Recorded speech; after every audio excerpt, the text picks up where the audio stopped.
My husband walked out of the maternity ward while I was in active labor, claiming his business partner's emergency was more important than our first child being born.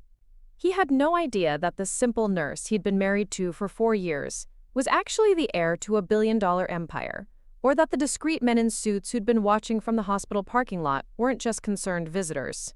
When my security team finally revealed themselves and escorted him out in handcuffs, the look on his face was worth every lie I'd told to protect our marriage.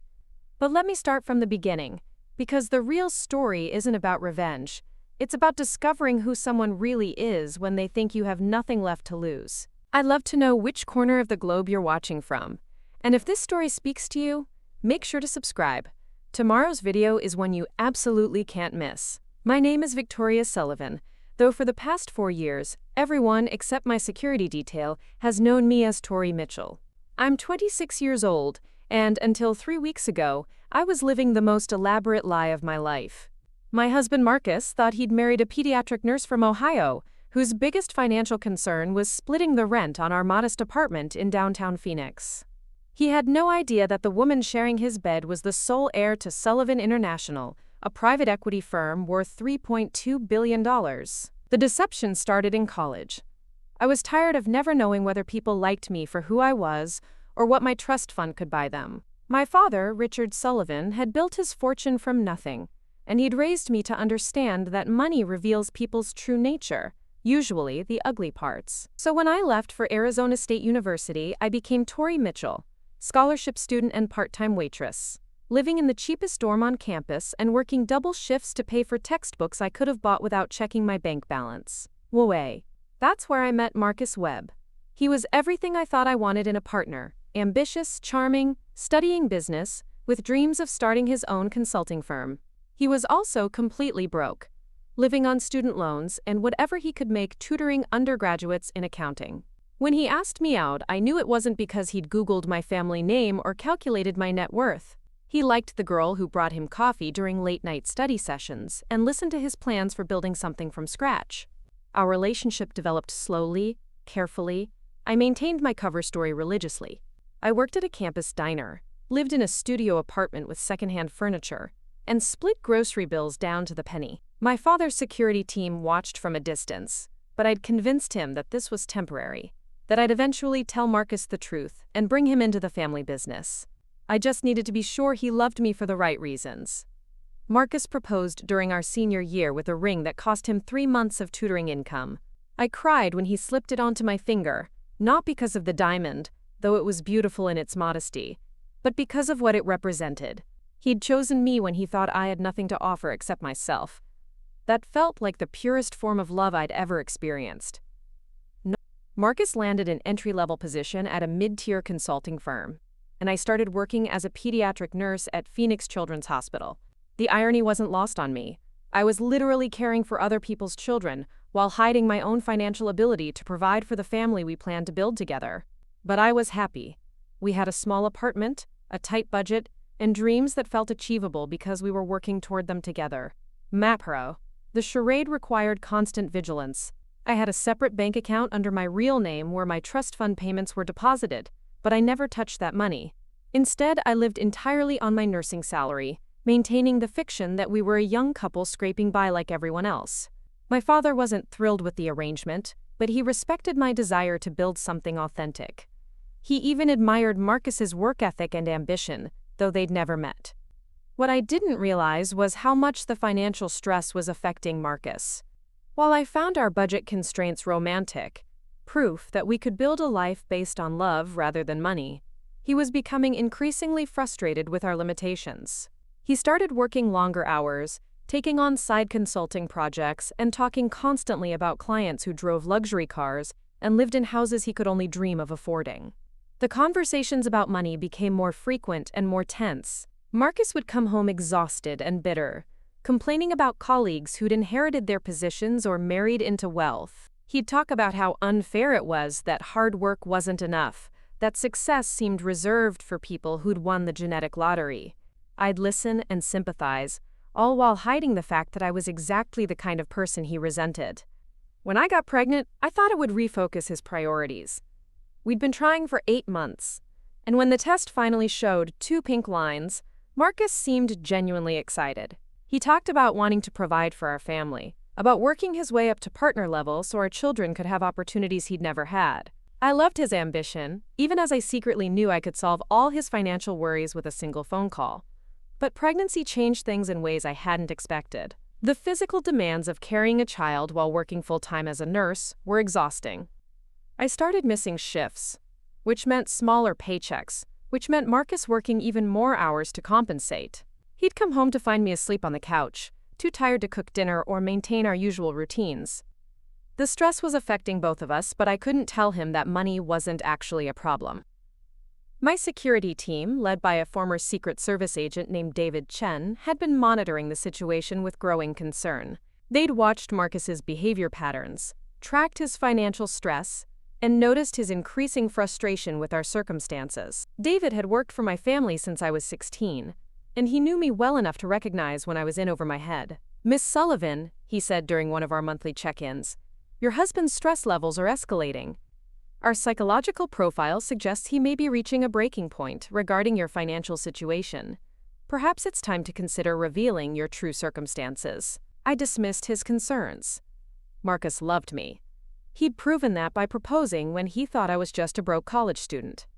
Yes, he was stressed about money, but that was normal for a young couple starting their lives together. Once he got his promotion, which was supposedly coming any day, things would get easier. We just needed to push through this difficult period. The promotion never came. Instead, Marcus's firm lost several major clients, and his department faced layoffs. He wasn't fired, but his hopes for advancement were effectively destroyed. Around the same time, I entered my 3rd trimester and had to reduce my nursing shifts even further due to pregnancy complications. Our already tight budget became impossible to maintain. That's when Marcus started talking about his business school friend, Trevor Hamilton. Trevor had graduated with a finance degree and immediately landed a position at his father's investment firm. He was now a junior partner, driving a Tesla and living in a penthouse that overlooked Camelback Mountain. Marcus became obsessed with Trevor's success, constantly comparing their different trajectories and wondering what opportunities he might be missing. "Trevor's father wants to expand into consulting," Marcus told me one evening, his eyes bright with possibility. "He's looking for someone with my background to head up a new division. The starting salary would be triple what I'm making now, plus equity in the firm." The opportunity sounded perfect, almost too good to be true. Trevor's father was apparently impressed with Marcus's work and wanted to meet with him to discuss the position. The only complication was timing. The meeting was scheduled for the same weekend as my due date. Marcus was torn between the career opportunity he'd been dreaming of and being present for our child's birth. "Can't you reschedule?" I asked, trying to keep the disappointment out of my voice. "Mr. Hamilton is flying back to New York right after the meeting. This is my only shot, Tori. If I don't take this opportunity, someone else will." I understood his dilemma, but something felt wrong about the situation. Why couldn't Trevor's father meet during normal business hours? Why was everything so rushed and secretive? When I expressed these concerns, Marcus became defensive, accusing me of not supporting his career goals and being unwilling to make sacrifices for our family's future. The argument escalated into the worst fight we'd ever had. Marcus accused me of being naive about how business worked, of not understanding the pressure he was under to provide for our family. I accused him of prioritizing a job interview over the birth of his child. We both said things we couldn't take back, and Marcus stormed out of the apartment, staying overnight at Trevor's place. He came back the next morning with apologies and flowers, but the damage was done. Something had shifted between us, and I couldn't shake the feeling that I was seeing a side of Marcus I'd never noticed before. His ambition, which I'd always admired, was starting to look more like desperation. His frustration with our financial situation was turning into resentment, and I was beginning to wonder whether he'd still love me if he knew the truth about my background. The stress of our relationship problems, combined with the physical demands of late pregnancy, landed me in the hospital 2 weeks before my due date. The doctors were concerned about my blood pressure and wanted to monitor me closely. Marcus seemed genuinely worried, spending hours by my bedside and talking about how sorry he was for their recent arguments. "After the baby comes, things will be different," he promised, holding my hand while machines monitored our child's heartbeat. "We'll figure out the money stuff." We'll make it work somehow. I wanted to believe him. Lying in that hospital bed, feeling our baby move inside me, I almost told him everything. I almost explained that money would never be a problem for us, that I could solve all his career worries with a single conversation with my father. But something held me back. Maybe it was fear that he'd feel betrayed by my deception. Maybe there was doubt about whether he'd love me the same way if he knew I didn't need him to provide for us. That decision, to keep hiding the truth just a little longer, would turn out to be the most important choice I ever made. Because over the next 3 days, as I lay in that hospital bed, preparing to bring our child into the world, Marcus would show me exactly who he really was when he thought no one was watching. The revelation wouldn't come from anything he said or did to me directly. It would come from what I overheard during his phone conversations with Trevor, from the text messages he thought I couldn't see, and from the way he talked about our situation when he believed I was asleep. What I discovered would shatter every assumption I'd made about our marriage and force me to confront the possibility that the man I'd fallen in love with had never actually existed. But none of that had happened yet. For now, I was still Tori Mitchell, a broken nurse, lying in a hospital bed, and trusting that my husband would be there when our child was born. I had no idea that my security team was already positioning themselves around the hospital, or that David Chen had been monitoring Marcus's communications for weeks. I didn't know that my father was on standby to fly to Phoenix at a moment's notice, or that the discreet legal team he kept on retainer was already preparing for multiple scenarios. All I knew was that I was about to become a mother, and despite our recent problems, I believed Marcus would be the father our child deserved. That belief would be tested in ways I never could have imagined, and the results would change everything I thought I knew about love, marriage, and the price of keeping secrets. A lot of love and effort went into bringing this story to life. If you're enjoying it, we'd be so grateful if you'd subscribe to our channel. Now, back to where we left off. The first crack in Marcus's facade came on a Tuesday morning when he thought I was asleep. I'd been in the hospital for 2 days, and the doctors were talking about inducing labor if my blood pressure didn't stabilize. Marcus had been attentive, bringing me magazines and sneaking in my favorite coffee despite the nurse's disapproval. But that morning, while I dozed fitfully between monitoring sessions, his phone rang. "Trevor, man, thank God you called," Marcus whispered, stepping into the hallway just outside my room. The walls in Phoenix General weren't exactly soundproof, and pregnancy had sharpened my hearing in ways I never expected. "Yeah, she's still in the hospital. Blood pressure issues or something. Look, about Thursday. I need to know if your dad is serious about this position." There was a pause while Trevor responded. $300K to start? Jesus, Trevor, that's more than I made in 3 years at this place. And you're sure he wants me specifically? Another pause. What do you mean, convince him I'm the right fit? I thought you said he was already impressed with my resume. Marcus's voice took on an edge I'd never heard before. It was sharp, almost desperate. No, I get it. Nothing's guaranteed. But Tori's due date is Thursday, and if I miss the birth for a meeting that doesn't pan out, he trailed off, then laughed bitterly. You know what? Forget I said that. This opportunity is worth more than 1 day. The baby will still be there when I get back. My blood went cold. The casual way he dismissed our child's birth, reduced it to 1 day, that he could miss without consequence, felt like a physical blow. This wasn't the man who'd cried when we saw our first ultrasound, who'd spent hours assembling the crib and reading parenting books aloud to my belly. Yeah, I know Tori will understand. She's practical like that. And honestly, between you and me, I'm kind of relieved to have an excuse to step away from all the medical drama. Hospitals make me uncomfortable, and there's nothing I can actually do to help anyway. The conversation continued, but I'd stopped listening. Instead, I was processing the revelation that my husband, the man who'd promised to love and support me through everything, saw our child's birth as a medical drama. He was relieved to escape. When Marcus returned to my room, he was all smiles and concerned. "How are you feeling, sweetheart?" The nurse said your blood pressure spiked a bit while I was on that call. I managed a weak smile. Work call? Yeah, just some client stuff, nothing important. The lie came so easily, so naturally, that I wondered how many others I'd missed over the years. How many times had Marcus told me what he thought I wanted to hear while hiding his true feelings? Over the next day, I started paying closer attention to his behavior.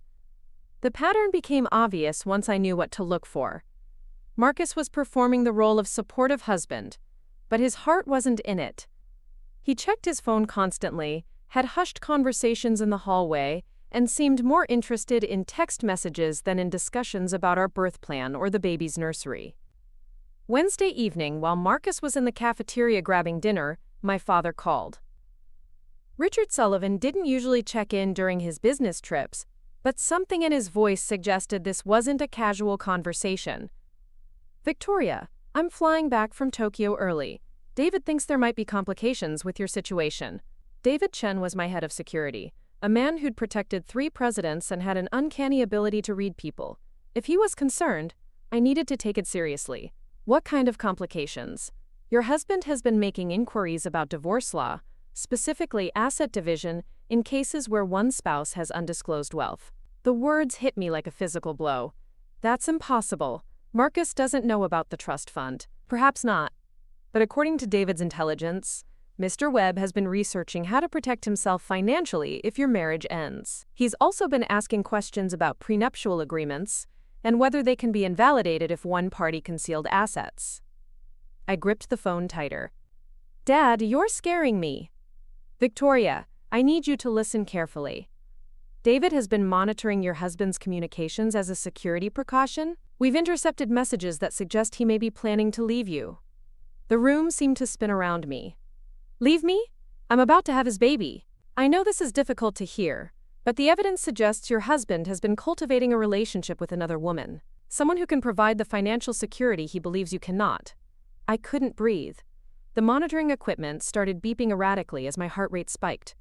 "Who?" "A woman named Sophia Hamilton. She's Trevor Hamilton's sister, and the daughter of the investment firm owner your husband has been courting.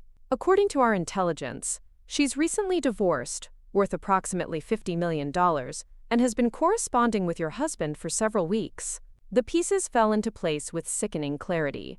The mysterious job opportunity that had appeared out of nowhere. Trevor's sudden interest in helping Marcus advance his career. The timing of everything coincided with my pregnancy complications. "Victoria, are you still there?" "Yeah, I'm here." My voice sounded hollow, even to my own ears. "I'm having David position the team around the hospital. If your husband attempts to leave while you're in labor, we'll be ready to intervene." "No." The word came out sharper than I'd intended. "I need to know for sure. I need to see what he'll actually do." "Victoria, Dad, I've been lying to this man for 4 years. If he's planning to abandon me, I need to know it's real. I need to see who he really is when he thinks no one's watching." There was a long pause. "And if he leaves? If he abandons you during the birth of your child? Then I'll know I was right to keep the truth from him. And you can have David and the team do whatever you think is appropriate." After I hung up, I sat in the hospital bed staring at the monitor displaying our baby's heartbeat. Each steady beat reminded me that in less than 24 hours I might be doing this alone. Not because I had to, but because the man I'd married might choose to walk away. Marcus returned with a turkey sandwich and his usual cheerful demeanor, but now I could see the performance for what it was. Every smile seemed forced, every gesture calculated. He was going through the motions of being a supportive husband while mentally preparing to leave. "The nurse said they might induce tomorrow morning if your blood pressure doesn't improve," he said, unwrapping his sandwich. "Are you nervous?" "A little." "Are you going to be here?"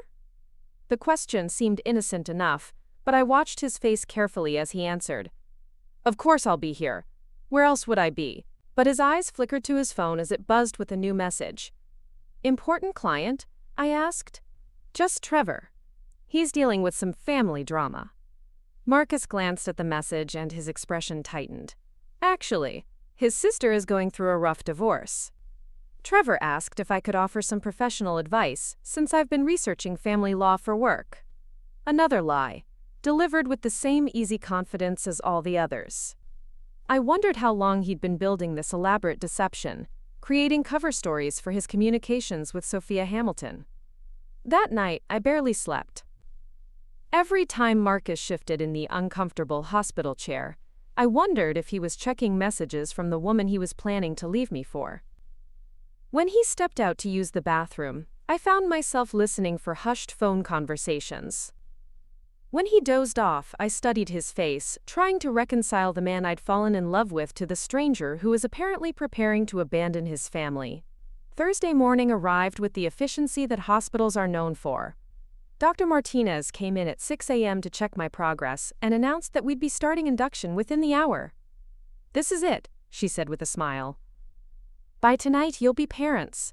Marcus squeezed my hand and smiled back, but I could see the tension in his shoulders. His phone had been buzzing constantly since 5 a.m., and he'd been increasingly distracted with each message. "I need to make a quick call," he said, kissing my forehead. "Work stuff. I'll be right back." He stepped into the hallway, and this time I didn't have to strain to hear his conversation. His voice was urgent, almost panicked. "Sophia, I can't just walk out of here. She's about to go into labor." Sophia. Not Trevor. Not work. The woman my father had warned me about. "I know your father is only in town today, but the timing is impossible. How would I explain leaving now?" A longer pause. "Medical emergency? What kind of medical emergency would require me to leave my wife while she's giving birth?" Another pause, then Marcus's voice dropped to a whisper. "You're right. This opportunity won't come again. Your father has already met with 3 other candidates. If I don't show up today, he'll assume I'm not serious about the position." My hands clenched into fists. He was actually considering it. He was standing in a hospital hallway, discussing how to abandon his wife during childbirth so he could interview for a job that would impress another woman. Okay. Give me an hour to figure out how to handle this. I'll call you back." When Marcus returned to my room, his demeanor had changed completely. He seemed agitated, checking his watch repeatedly and pacing by the window. "Everything okay?" I asked, though I already knew the answer. "Yeah, just some unexpected complications with a client. Big merger that's hitting snags. Trevor's dad might need me to consult on some legal aspects." "Today? While I'm having the baby?" Marcus avoided my eyes. "It's probably nothing. Just wanted me on standby in case they need emergency consultation." The nurses arrived to begin the induction process, and for the next 2 hours, Marcus managed to stay focused on what was happening in the room. He held my hand during contractions, helped me practice breathing exercises, and even managed to make me laugh with his terrible impression of Dr. Martinez's accent. But around 10 a.m. his phone rang. The call he'd been waiting for. "You even knew to take this," he said, stepping into the hallway once again. This time, I couldn't hear the details of the conversation, but I could see him through the glass door. His body language told the story. Shoulders squared with decision, hand gesturing emphatically, head nodding with determination. When he came back into the room, I knew what he was going to say before he opened his mouth. "Tori, I have a problem." "What kind of problem?" "That client emergency I mentioned? It's blown up into a full crisis. They need me to come in for emergency consultation, and if I don't show up, Trevor's dad could lose millions." "Today?" "Right now. I know the timing is terrible, but this could change everything for us. The fee for this consultation alone would cover our rent for 6 months. I stared at him, waiting to see how far he'd take the lie. "How long will you be gone?" "A few hours, maybe less. The baby probably won't come until tonight anyway, right? First births usually take forever." "Marcus, my water just broke an hour ago. Things could move quickly from here." "But they could also take 12 hours. The nurse said that was normal."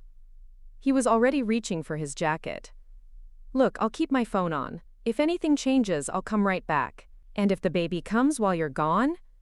He paused, his hand on the door handle. "Then I'll get here as soon as I can. But Tori, this opportunity could set our whole family up for success. Sometimes you have to make sacrifices for the bigger picture." The bigger picture. Our child's birth had been reduced to a scheduling conflict that interfered with his career ambitions. "Go," I said quietly. "Really? You're okay with this?" "Go to your meeting, Marcus." Relief flooded his face. "I love you so much. Thank you for understanding. I'll be back before you know it." He kissed my forehead and practically ran from the room, already pulling out his phone to make another call. Through the window, I watched him hurry down the hallway toward the elevator, his pace quickening with each step. As soon as he disappeared from view, I reached for my phone and called David Chen. "Miss Sullivan." He left. "Marcus just walked out of the hospital while I'm in active labor." "Understood. We have eyes on him. He's heading to the Ritz-Carlton downtown." "The Ritz-Carlton? Not Trevor's father's office?" "No, miss. Suite 2847, registered to Sophia Hamilton." So there it was. The truth I'd been dreading but somehow expecting. My husband hadn't left to pursue a career opportunity. He'd abandoned me during the birth of our child to meet with the woman he was planning to leave me for. "David, I want you to let him finish his meeting. Let him make his choice completely. But I want documentation of everything." "Already in progress, miss. We have surveillance teams in position." "And David, when this is over, I want him to understand exactly who he chose to betray." "Understood, Miss Sullivan. The teams are standing by." I hung up and settled back into the hospital bed, feeling strangely calm despite the contractions that were growing stronger by the hour. For 4 years, I'd wondered if Marcus loved me for who I really was. Now I have my answer. The man I'd married was willing to abandon his wife and child for money and status, the very things I could have given him if he'd simply been worthy of them. The irony was almost poetic. Marcus was at the Ritz-Carlton right now, probably trying to convince Sophia Hamilton that he was the kind of man who deserved her wealth and position. He had no idea that his actual wife was worth more than Sophia and her father combined, or that his betrayal was being documented by some of the most elite security professionals in the world. But he was about to find out. The contractions started coming faster once Marcus left, as if my body had been waiting for him to show his true colors before bringing our child into the world. Dr. Martinez checked my progress at noon and announced I was dilating rapidly. "Looks like baby Webb is eager to meet everyone," she said with a smile. "Where's Dad? Should we call him back?" "He's at a business meeting," I managed between contractions. "He said to call if things moved quickly." The nurse, Janet, frowned slightly. "Business meeting? Today? Well, I suppose some people handle stress differently." If only she knew. While I was progressing through active labor, Marcus was presumably charming Sophia Hamilton in a luxury hotel suite, discussing their future together while I prepared to deliver his child alone. My phone buzzed with updates from David Chen throughout the afternoon. Each message painted a clearer picture of my husband's betrayal. 1:15 p.m. Subject entered the hotel suite. Female occupant confirmed as Sophia Hamilton. Surveillance equipment in place. 2:30 p.m. Lunch ordered to room. Champagne service requested. 3:45 p.m. Subject observed on balcony making intimate gestures toward females. Physical contact confirmed. By 4 p.m. I was in transition, the most intense phase of labor. The pain was overwhelming, but nothing compared to the emotional agony of processing David's updates. While I gripped the hospital bed rails and tried to breathe through contractions, Marcus was celebrating his new relationship with champagne and intimate touches. "Mrs. Webb, your baby is crowning," Dr. Martinez announced. "A few more pushes and you'll meet your little one." The final stage of labor happened quickly. At 4:47 p.m., with no husband by my side, I brought Emma Sullivan Webb into the world. She was perfect. Tiny pink fingers, a shock of dark hair, and lungs that announced her arrival to the entire maternity ward. "Congratulations, Mama," Janet said, placing Emma on my chest. "She's beautiful. 8 pounds, 2 ounces. I cried as I held my daughter, overwhelmed by love and heartbreak in equal measure. This should have been the happiest moment of my life, shared with the man I'd planned to build a family with. Instead, I was experiencing it alone while he chose another woman over witnessing his child's first breath. "Should we call Dad now?" Dr. Martinez asked gently. "Not yet," I whispered, studying Emma's perfect face. "Let him finish his meeting." What I didn't tell the medical staff was that I wanted Marcus to have every opportunity to make his choice freely. When this was over, when the truth came out, I didn't want him claiming he'd been rushed or pressured. I wanted his abandonment to be complete and undeniable. My phone rang around 5:30. Marcus's name appeared on the screen. "Tori? How are things going? I'm just wrapping up here. Emma was born an hour ago." Silence. The baby came already?" "Yes, Marcus. Our daughter was born at 4:47 p.m. She's healthy and beautiful, in case you were wondering. Oh my God, Tori, I'm so sorry. The meeting ran longer than expected. I'm leaving right now. Don't rush. Your meeting seemed pretty important. No, I should have been there. I made a terrible mistake. I'll be there in 20 minutes. He hung up, and I could only imagine the panic he was feeling. Not because he'd missed his daughter's birth, but because he'd been caught in a compromising position and needed to figure out how to explain his absence. David's next update came 15 minutes later. Subject left hotel in apparent distress. Observed arguing with a female in the hallway. Currently en route to hospital. I spent those 20 minutes bonding with Emma, memorizing her features and trying to prepare myself for the performance Marcus would undoubtedly deliver when he arrived. I'd seen him lie smoothly for weeks now. I expected nothing less than an Oscar-worthy display of regret and manufactured excuses. He burst through the door at 6:08 p.m., hair disheveled and shirt wrinkled, looking every bit the man who'd been caught in the middle of something he couldn't explain. Tori, I am so incredibly sorry. The client situation got completely out of hand, and by the time I realized how late it was... He stopped mid-sentence when he saw Emma in my arms. Oh my God, she's here. She's actually here. For a moment, his shock seemed genuine. He approached the bed slowly, his eyes fixed on our daughter with what looked like wonder. Can I hold her? I passed Emma to him, watching his face as he cradled her for the first time. Whatever else Marcus was, liar, cheater, opportunist, he seemed genuinely moved by his daughter.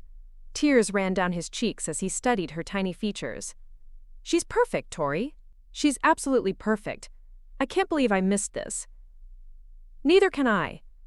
He looked up at me, guilt written across his features. I know you're angry, and you have every right to be. But I need you to understand. This opportunity today, it could change everything for our family. The money I'll make from this consultation could set us up for Emma's future. What exactly did this consultation involve? Marcus hesitated, and I could see him calculating how much of the truth he could safely reveal. Complex merger negotiations, lots of moving parts, sensitive information.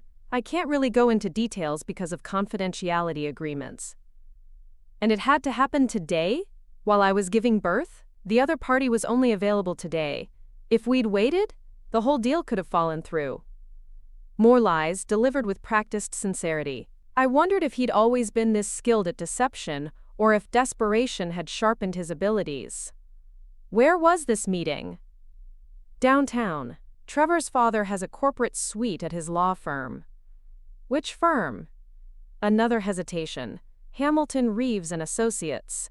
At least that part was partially true. Sophia Hamilton's father did own a law firm, though Marcus certainly hadn't been there conducting business. The next few hours passed in a blur of hospital procedures, family notifications, and the exhausting work of caring for a newborn. Marcus threw himself into the role of devoted father, changing diapers, taking photos, and calling relatives to announce Emma's arrival. To anyone watching, he looked like a man who'd simply been delayed by work, not someone who'd deliberately chosen another woman over his family. But I noticed the details that revealed the truth. The faint scent of expensive perfume clinging to his shirt, the way he kept checking his phone when he thought I wasn't looking, the lipstick stain on his collar that he'd tried unsuccessfully to scrub away in the hospital bathroom. Around 10 p.m., while Marcus was in the hallway making calls to distant relatives, David Chen appeared in my doorway. I'd been expecting him, but seeing my head of security in his perfectly tailored suit still felt surreal after hours of hospital gowns and medical equipment. Miss Sullivan, congratulations on Emma's birth. Thank you, David. Do you have the documentation? He handed me a tablet loaded with photos, video footage, and transcribed conversations. The evidence was comprehensive and damning. Marcus enters the hotel with flowers. Champagne being delivered to Sophia's suite. Marcus and Sophia on the balcony. His arms around her waist while I was in active labor. A passionate kiss captured in perfect high definition while I delivered his daughter alone. There's more, David said quietly. Audio surveillance captured portions of their conversation. Mr. Webb discussed divorce proceedings and timeline for leaving you. Miss Hamilton expressed concerns about potential complications if you discovered his plans before the separation was finalized. They were planning this together? It appears so. Miss Hamilton suggested he wait until after the baby was born to file for divorce, reasoning that it would make him appear more sympathetic in custody proceedings. The calculated cruelty of it took my breath away. They'd planned to let me go through pregnancy and childbirth, believing I had a supportive husband, then blindside me with divorce papers once I was most vulnerable. There's something else, Miss Sullivan. We intercepted communications suggesting Mr. Webb has been accessing your personal information. Bank statements, medical records, employment history. He's been building a case to challenge any potential spousal support claims. How long has this been going on? At least 6 months. Possibly longer. 6 months. While I'd been excitedly planning our child's future, Marcus had been methodically preparing to destroy our marriage and leave me with nothing.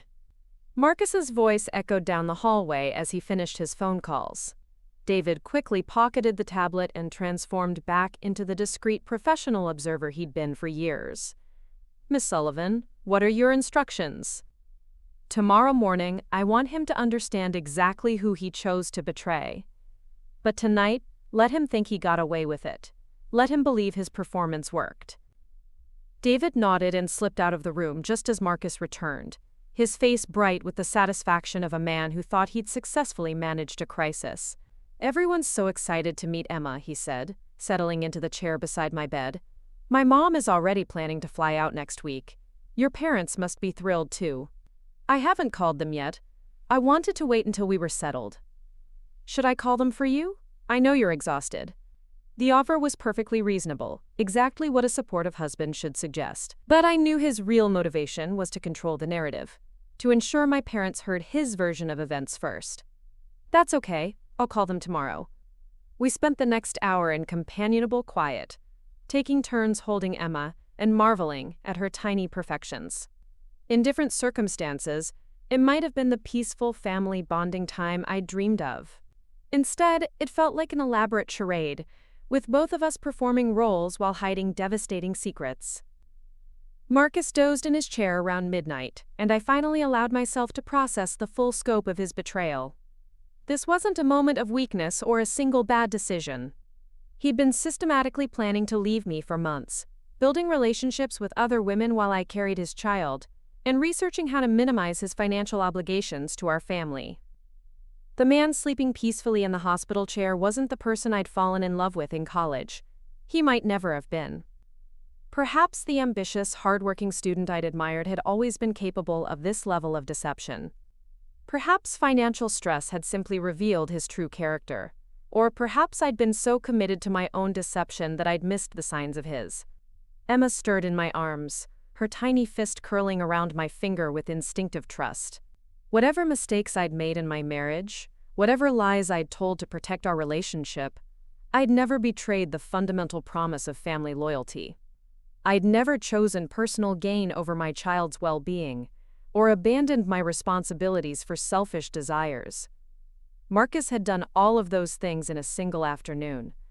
The Hush Matayan maidened. As I watched him sleep, I felt the last of my romantic illusions die. The man I'd built a life with was gone, if he'd ever truly existed. In his place was a stranger who'd proven himself capable of breathtaking selfishness and calculated cruelty. Tomorrow, that stranger would learn the consequences of underestimating the woman he'd chosen to betray. Tomorrow, Marcus would discover that his simple nurse wife had resources he'd never imagined, and protections he'd never considered. But tonight, I held my daughter and grieved for the marriage that had died the moment he walked out of the maternity ward. Emma deserved better than a father who saw her birth as an inconvenience. I deserved better than a husband who could lie to my face while planning my destruction. The truth had a way of surfacing, no matter how deeply people tried to bury it. Marcus was about to learn that lesson in the most humbling way possible. The morning started innocently enough. Marcus had fallen asleep in the hospital chair around 2 a.m., and woke up with a stiff neck and genuine enthusiasm about taking Emma home. He'd even brought coffee and pastries from the hospital cafeteria, playing the part of the devoted new father who'd learned from his mistake the day before. I called in sick today, he announced proudly.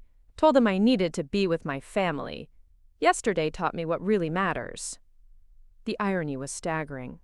Marcus thought one gesture would erase his abandonment, that bringing me a hospital muffin would somehow balance the scales after missing our daughter's birth to meet his mistress. "That's thoughtful," I said, accepting the coffee while Emma slept peacefully in the hospital basement. "How did your client's situation resolve?" "Better than expected. The deal went through, and I'll be getting a substantial consulting fee. Enough to move us to a better apartment, maybe even start looking at houses." More lies, delivered with the confidence of someone who believed his deception was foolproof. Marcus had no idea that I possessed video footage of him kissing Sophia Hamilton while I screamed through contractions. Dr. Martinez arrived for morning rounds, her usual cheerful demeanor brightening when she saw our little family tableau. "How are we feeling today, Mom? Ready to take this beautiful girl home?" "I think so. The discharge paperwork is ready?" "Almost. We just need to complete a few final forms and wait for the pediatrician to clear Emma. Should be ready by noon." After Dr. Martinez left, Marcus settled back into his chair with his phone, presumably to handle the logistics of new parenthood. But I noticed he was texting someone, his fingers moving quickly across the screen with the familiarity of ongoing conversation. "Work?" I asked casually. "Yeah, just updating Trevor about yesterday's success. He's excited about potential future collaborations." Trevor. The convenient cover story for all his communications with the Hamilton family. I wondered how long Marcus had been using his college friend as unwitting camouflage for his affair. Around 10 a.m., while Marcus was in the bathroom, my phone rang. The caller ID showed my father's number. "Victoria, how are you feeling? David briefed me on yesterday's events." "Tired, but okay. Emma's perfect." "I'm sure she is. Listen, I'm in Phoenix. I flew in early this morning and I'm downstairs in the hospital lobby. I think it's time." My heart started racing. Time for what? Time for your husband to meet the real Sullivan family. David has everything prepared. The legal team is standing by, and we have all the documentation we need. Dad, I don't know if I'm ready for this. Victoria, that man abandoned you during the birth of his child to pursue another woman. He's been systematically planning to leave you while stealing information to use against you in divorce proceedings. How much more evidence do you need that this marriage is over? He was right, of course. The Marcus I'd fallen in love with was either gone or had never existed. The man in my bathroom was a stranger who'd proven himself capable of breathtaking selfishness and deception. What exactly are you planning? Nothing dramatic. Just a conversation where Mr. Webb learns who he's been lying to for 4 years and what the consequences of his choices will be. The security team? Discreet but visible. I want him to understand that his behavior has been monitored and documented, and that further harassment or manipulation will not be tolerated. I looked at Emma, sleeping peacefully despite the chaos surrounding her birth. She deserved a father worthy of her trust and love. If Marcus couldn't be that man, it was better to know now than to waste years hoping he'd change. Okay. But I want to be the one to tell him about the trust fund. He needs to hear it from me. Understood. David will coordinate the timing. Marcus emerged from the bathroom just as I hung up, his hair freshly combed and his shirt straightened. He'd even splashed water on his face to hide the exhaustion from sleeping in a hospital chair. Who was that? My father. He heard about Emma and wanted to congratulate us.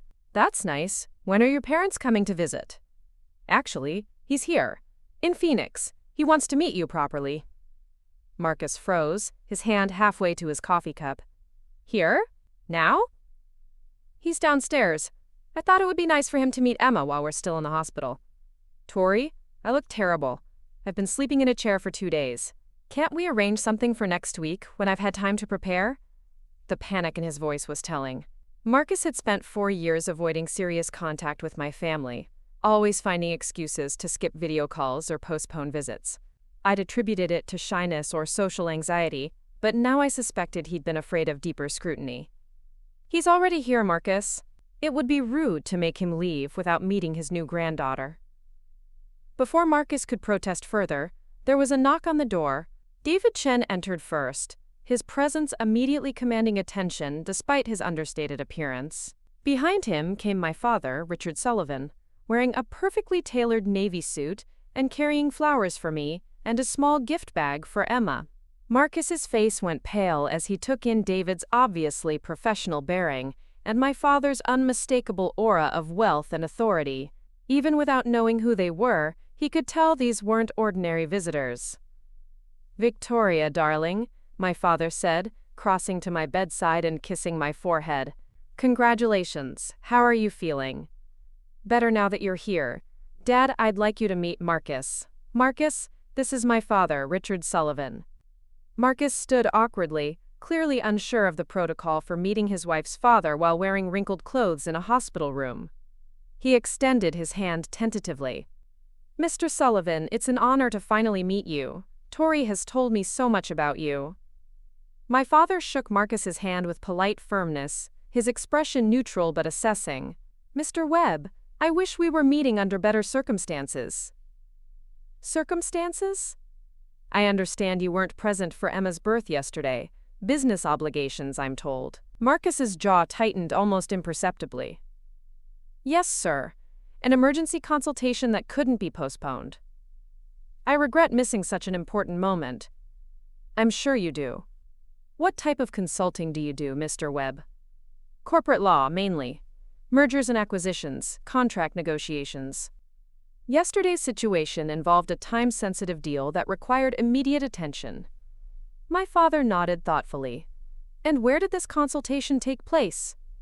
"Downtown. At Hamilton, Reeves and Associates." "Interesting. I know James Hamilton quite well. We've done business together for years. I'm surprised he didn't mention working with you when I spoke with him this morning." The color drained completely from Marcus's face. He opened his mouth to respond, but no words came out. "In fact," my father continued conversationally, "James told me his law firm was closed yesterday for a family celebration. His daughter Sophia's divorce was finalized, and they were having a private party at the Ritz-Carlton." Marcus gripped the back of his chair, his knuckles white with tension. There might be some confusion about the timing." "No confusion at all. David, would you show Mr. Webb the photographs?" David stepped forward and handed Marcus a tablet loaded with surveillance images. Marcus's hands shook as he scrolled through pictures of himself entering the Ritz-Carlton, embracing Sophia Hamilton on the hotel balcony, and sharing champagne while I was in active labor. "I can explain." "Can you?" my father interrupted. "Because these images were taken yesterday between noon and 5 p.m. According to the hospital records, Emma was born at 4:47 p.m. So please, explain how you were conducting business consultations while photographed in a hotel suite with another woman during your wife's labor." Marcus looked at me desperately, searching for any sign that this was salvageable. "Tori, you have to understand, the situation with Sophia is complicated. Yes, we've been talking, but it's not what it looks like." "What does it look like, Marcus?" He struggled to find words that might minimize the damage. "Sophia has been going through a difficult divorce. She needed advice, emotional support. The meeting yesterday was supposed to be about her father's business opportunities, but she was upset about her personal situation." "So you comforted her while I gave birth to your daughter?" "It wasn't supposed to happen that way. The timing was terrible, but I couldn't just abandon someone who needed help." The irony was stunning. Marcus was claiming he couldn't abandon Sophia Hamilton, while literally abandoning his wife during childbirth. "Mr. Webb," my father said quietly, "I think there are some things about your wife that you should know." Marcus looked confused, clearly wondering what new catastrophe was about to unfold.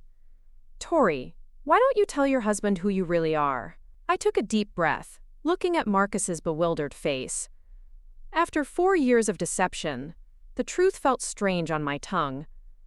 "Marcus, my name isn't Tori Mitchell. It's Victoria Sullivan. I'm Richard Sullivan's daughter and the sole heir to Sullivan International." Marcus blinked rapidly, as if he couldn't process the words. "Sullivan International? The investment firm. Worth approximately $3.2 billion, my father added helpfully.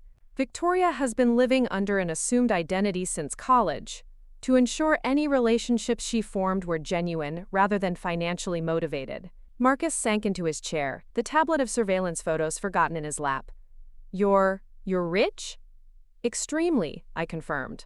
The trust fund I'll inherit when I turn 30 next year is worth more than you could make in 10 lifetimes as a lawyer. But you work as a nurse. We live in that tiny apartment. We split grocery bills. Because I wanted to know if you loved me for who I am, not what I could give you. I wanted to build something real. Marcus's face cycled through confusion, shock, and growing anger. You've been lying to me for 4 years? Yes, just like you've been lying to me for the past 6 months while planning to leave me for Sophia Hamilton. That's completely different. Is it? My father interrupted. Victoria lied to protect her heart and test your character. You lied to steal information, commit adultery, and abandon your family. I'd say there's a significant moral distinction. Marcus stood abruptly, pacing to the window with his hands in his hair. This is insane. You've been playing some kind of game with me this entire time? It wasn't a game, Marcus. I fell in love with a man who seemed genuine and hard-working. I wanted to believe you loved me for who I was, not what I could provide. And now? Now that you know that I made mistakes? Now I know those weren't mistakes.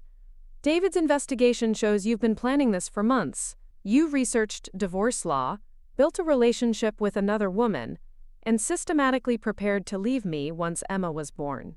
Yesterday wasn't a mistake. It was the culmination of a long-term plan. Marcus turned from the window, his expression shifting from shock to calculation. I could see him processing the new information, trying to figure out how to spin this revelation to his advantage. Victoria, this changes everything. If I had known about your family's wealth, none of this would have happened. The stress about money, the pressure to provide for our family, the desperation that made me vulnerable to Sophia's attention, all of that was unnecessary. So this is my fault? No, but if you had trusted me with the truth, we could have avoided all these problems. My father stepped forward, his voice carrying the authority of someone accustomed to command. Mr. Webb, your wife's financial status doesn't excuse adultery or child abandonment. Character isn't determined by bank balances. Marcus's jaw tightened. With all due respect, Mr. Sullivan, you don't understand the pressure I've been under. Working constantly to support a family, watching other people succeed because of inherited advantages I never had. Advantages like the ones your wife could have provided if you'd proven yourself worthy of them? The words hit Marcus like a physical blow. He realized that everything he'd been chasing, financial security, social status, freedom from economic stress, had been within reach the entire time. He'd had access to more wealth than he could have imagined, and he'd thrown it away for a woman worth a fraction of what his wife could offer. This is unbelievable, he muttered, sinking back into his chair. 4 years of struggling and scraping by, and you could have solved everything with a phone call. I could have solved your financial problems, I corrected. I couldn't have solved your character problems. Yesterday proved that. Marcus looked at Emma sleeping peacefully in her bassinet, then back at me. What happens now? Now you face the consequences of your choices, my father said. David has comprehensive documentation of your affair and abandonment. Victoria's legal team is prepared to file for divorce with full custody of Emma. Legal team? The best family law attorneys in Arizona. They've been retained since your behavior became concerning.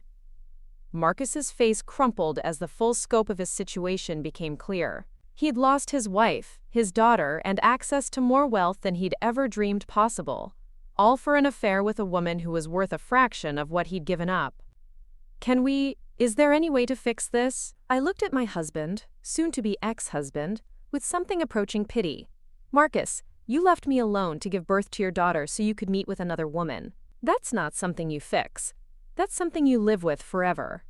David stepped forward with a folder of legal documents. Mr. Webb, you're being served with divorce papers and a restraining order. You have 48 hours to remove your belongings from Mrs. Sullivan's apartment. Mrs. Sullivan's apartment? The lease has been in Victoria's name since you moved in, my father explained. As has the car registration, the insurance policies, and most of the bills you thought you were splitting. My daughter has been supporting you financially for years while you complained about not having enough money. Marcus accepted the papers with shaking hands, his world collapsing in real time. Victoria, please. Think about Emma. She needs her father. She needs a father who will put her first. You've proven that's not you.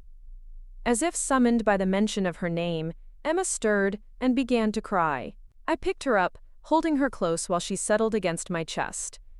She was perfect and innocent, deserving of protection from the chaos her father had created. Marcus watched us with desperate longing, finally understanding what he'd lost. But understanding came too late. The damage was done, and the consequences were just beginning. The hospital room fell into tense silence after Marcus was served the papers. He sat motionless, staring at the divorce documents, as if they might disappear if he looked hard enough. Emma's soft breathing was the only sound breaking the heavy atmosphere. "I need some air," Marcus finally whispered, standing unsteadily. I need to process this." "David will escort you," my father said calmly. "For everyone's safety." Marcus looked like he wanted to protest, but one glance at David's professional demeanor convinced him otherwise. They left together, leaving me alone with my father and Emma for the first time since the revelation. "How do you feel?" my father asked, settling into the chair Marcus had vacated. "Empty, relieved, devastated, all at once." I adjusted Emma in my arms, marveling at how peaceful she looked despite the chaos surrounding her arrival. 4 years of my life, Dad. 4 years building something that was apparently fake from his side. Not fake from yours. Your love was real, Victoria. Your commitment was real. His inability to reciprocate those feelings says nothing about your worth. Dr. Martinez chose that moment to return with discharge papers, stopping short when she noticed the transformed atmosphere in the room. "Is everything all right? Where's Mr. Webb?" "He had to step out," I said carefully. "Family situation." She nodded diplomatically, probably accustomed to the various dramas that played out in hospital rooms. "Well, everything looks good for both you and Emma. You're cleared to go home whenever you're ready." Home. The word felt strange now. The apartment Marcus and I had shared was technically mine, but it was full of memories of our life together. Emma's nursery, the kitchen where we'd cooked dinner together, the bed where we'd planned our future. Everything would be a reminder of what I'd lost. After Dr. Martinez left, my father pulled out his phone. "I'm having your things moved to the penthouse. The apartment can be dealt with later." "The penthouse?" "Sullivan International owns the top 3 floors of the Meridian Tower. I had it furnished last year for when you were ready to claim your inheritance." It seemed like today might be that day. I'd known about the penthouse in theory, but the reality of moving there felt overwhelming. It meant leaving behind the last pretense of being ordinary Tori Mitchell and fully embracing my identity as Victoria Sullivan, billionaire heiress. "What about Emma's things? The nursery?" "Already being transferred. David's team is efficient." The speed at which my life was being reorganized was dizzying. This morning I'd been Tori Webb, married nurse with a newborn. Now I was Victoria Sullivan, a single mother preparing to inherit an empire. Marcus returned 20 minutes later, his face red and his eyes wild. David followed at a discreet distance, his expression more alert than before. "We need to talk," Marcus announced, his voice tight with barely controlled emotion. "I think we've said everything that needs saying," I replied. "No, we haven't.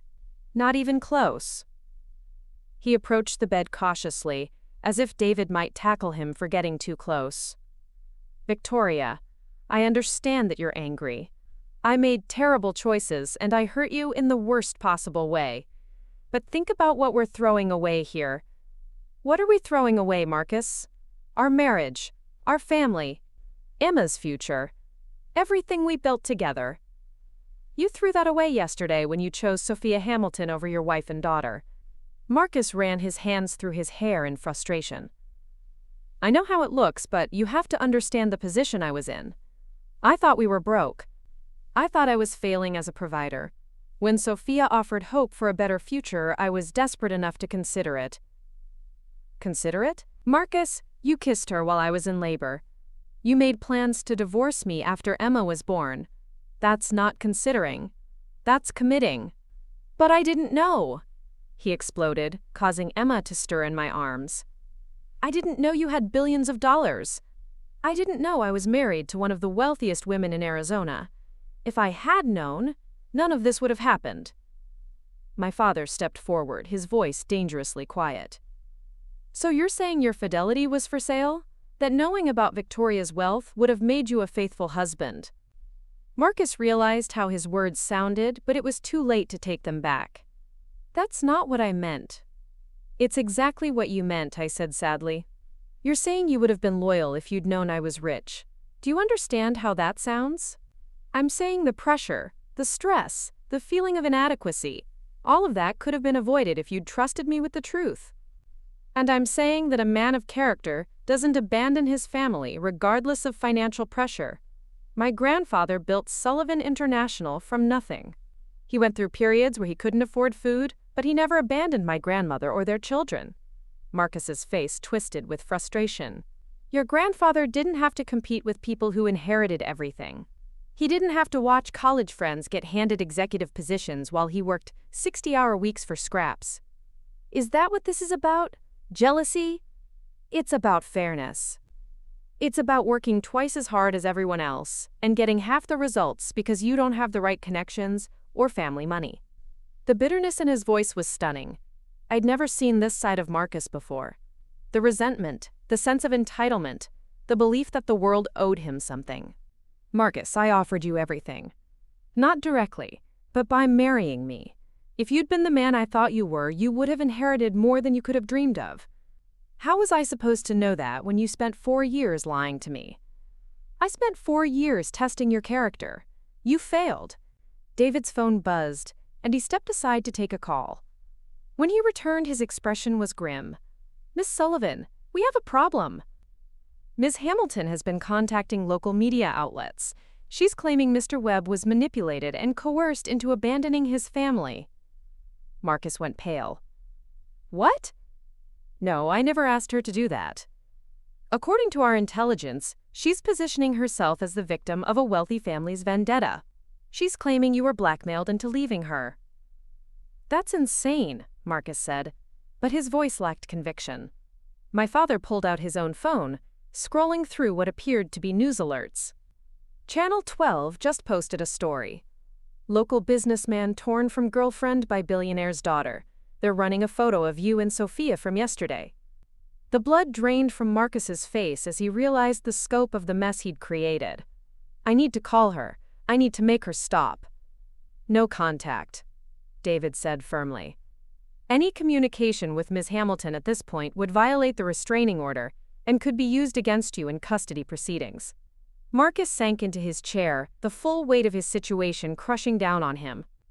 He'd lost his wife, his access to wealth beyond imagination, and now his reputation was being destroyed by the woman he'd chosen over his family. This is a nightmare, he whispered. These are consequences, my father corrected. Actions have results, Mr. Webb. You chose to pursue another woman while your wife was pregnant. You chose to abandon your family during a medical crisis. Now you're learning that other people have choices too.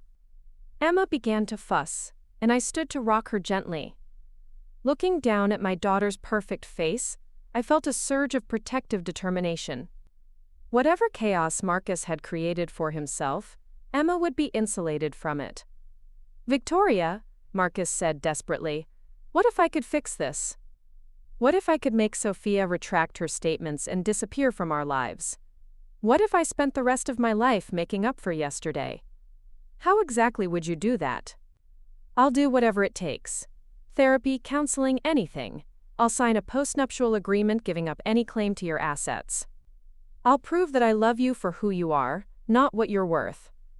I studied his face, looking for any sign of genuine remorse versus self-serving desperation. Marcus, what did you tell Sophia about Emma? He hesitated, and I knew the answer would be damaging. What did you tell her about our daughter? I might have said that becoming a father wasn't something I was ready for, that the timing was terrible for my career goals. You told your mistress that our daughter was an inconvenience. I was confused. I was overwhelmed by everything happening. I said things I didn't mean. You said things you meant, but didn't want me to hear. There's a difference.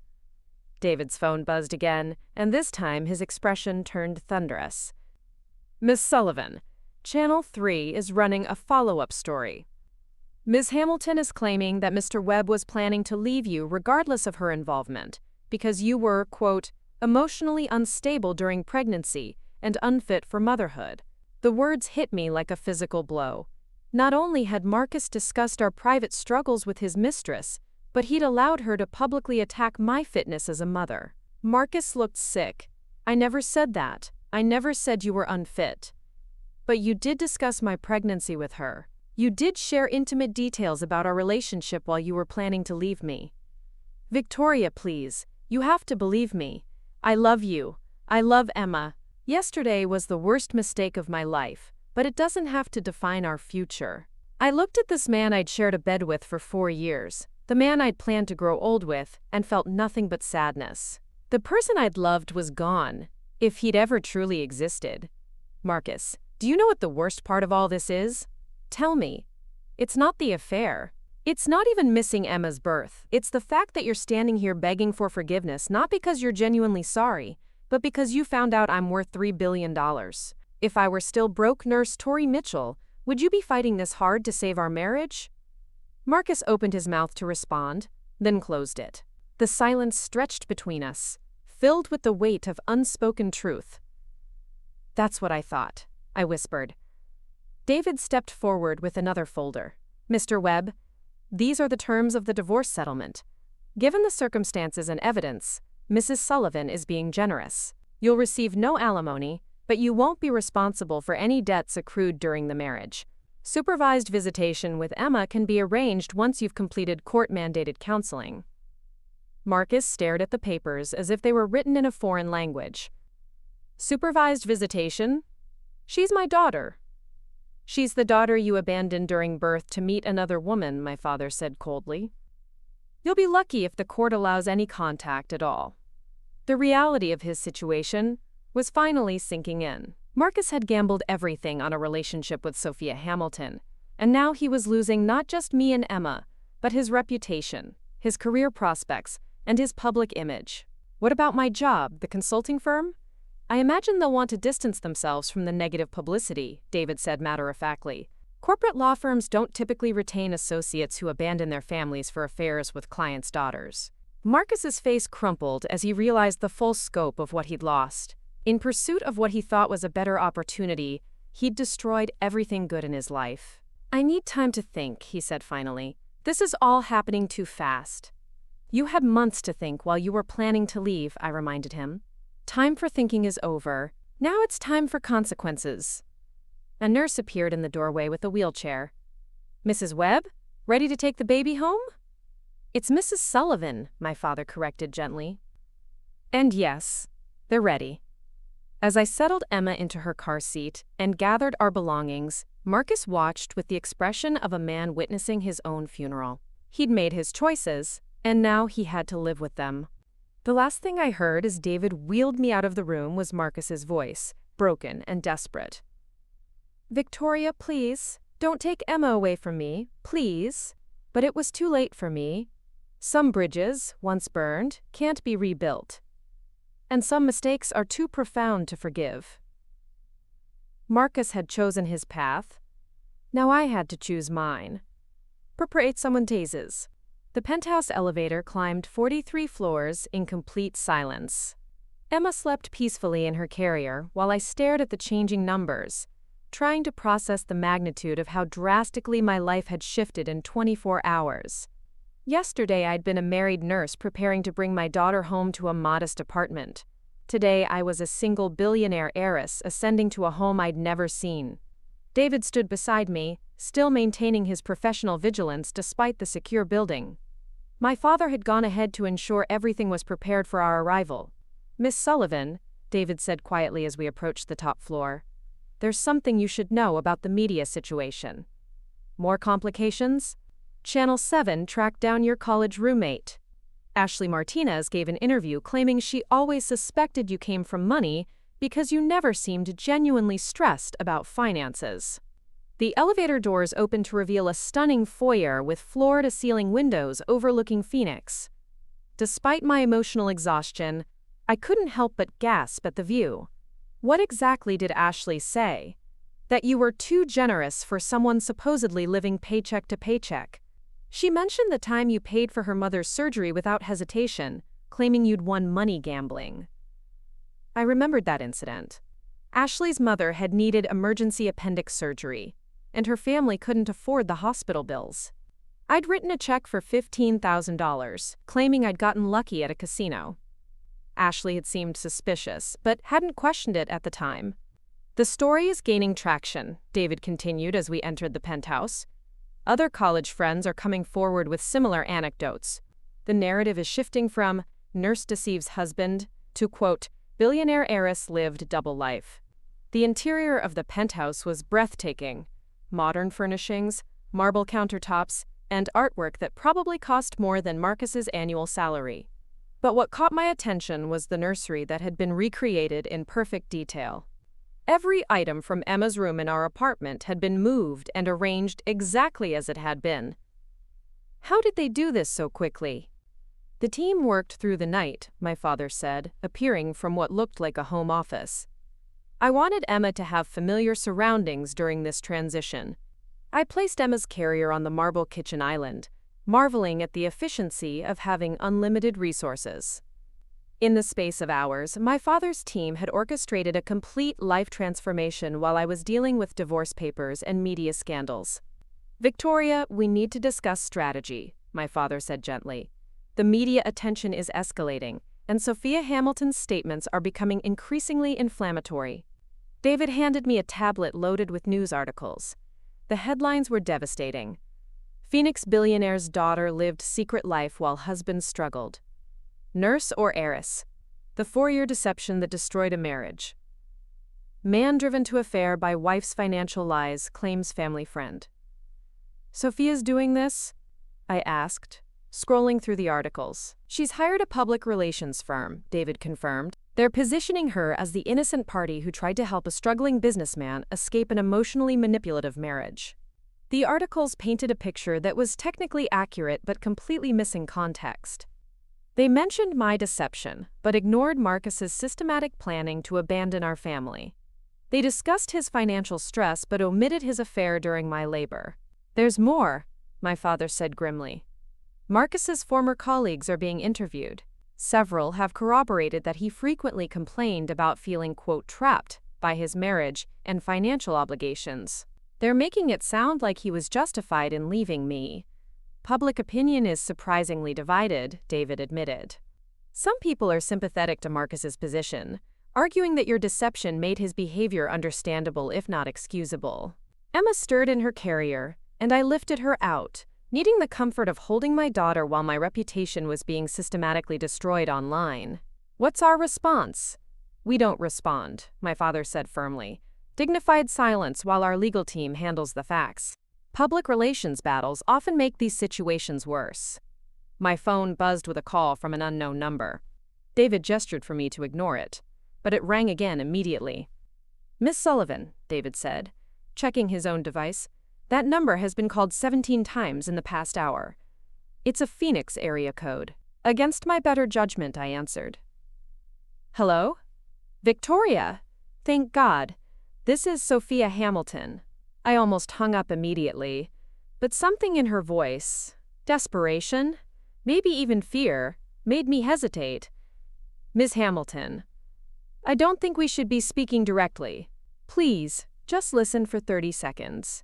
I need you to know that the PR campaign wasn't my idea. My father hired the firm without consulting me. I never wanted this to become a public spectacle.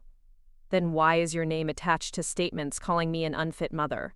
Because my father is trying to protect his business relationships. Your family's investment firm has connections he can't afford to alienate, so he's trying to paint me as the victim of Marcus's manipulation rather than a willing participant in an affair.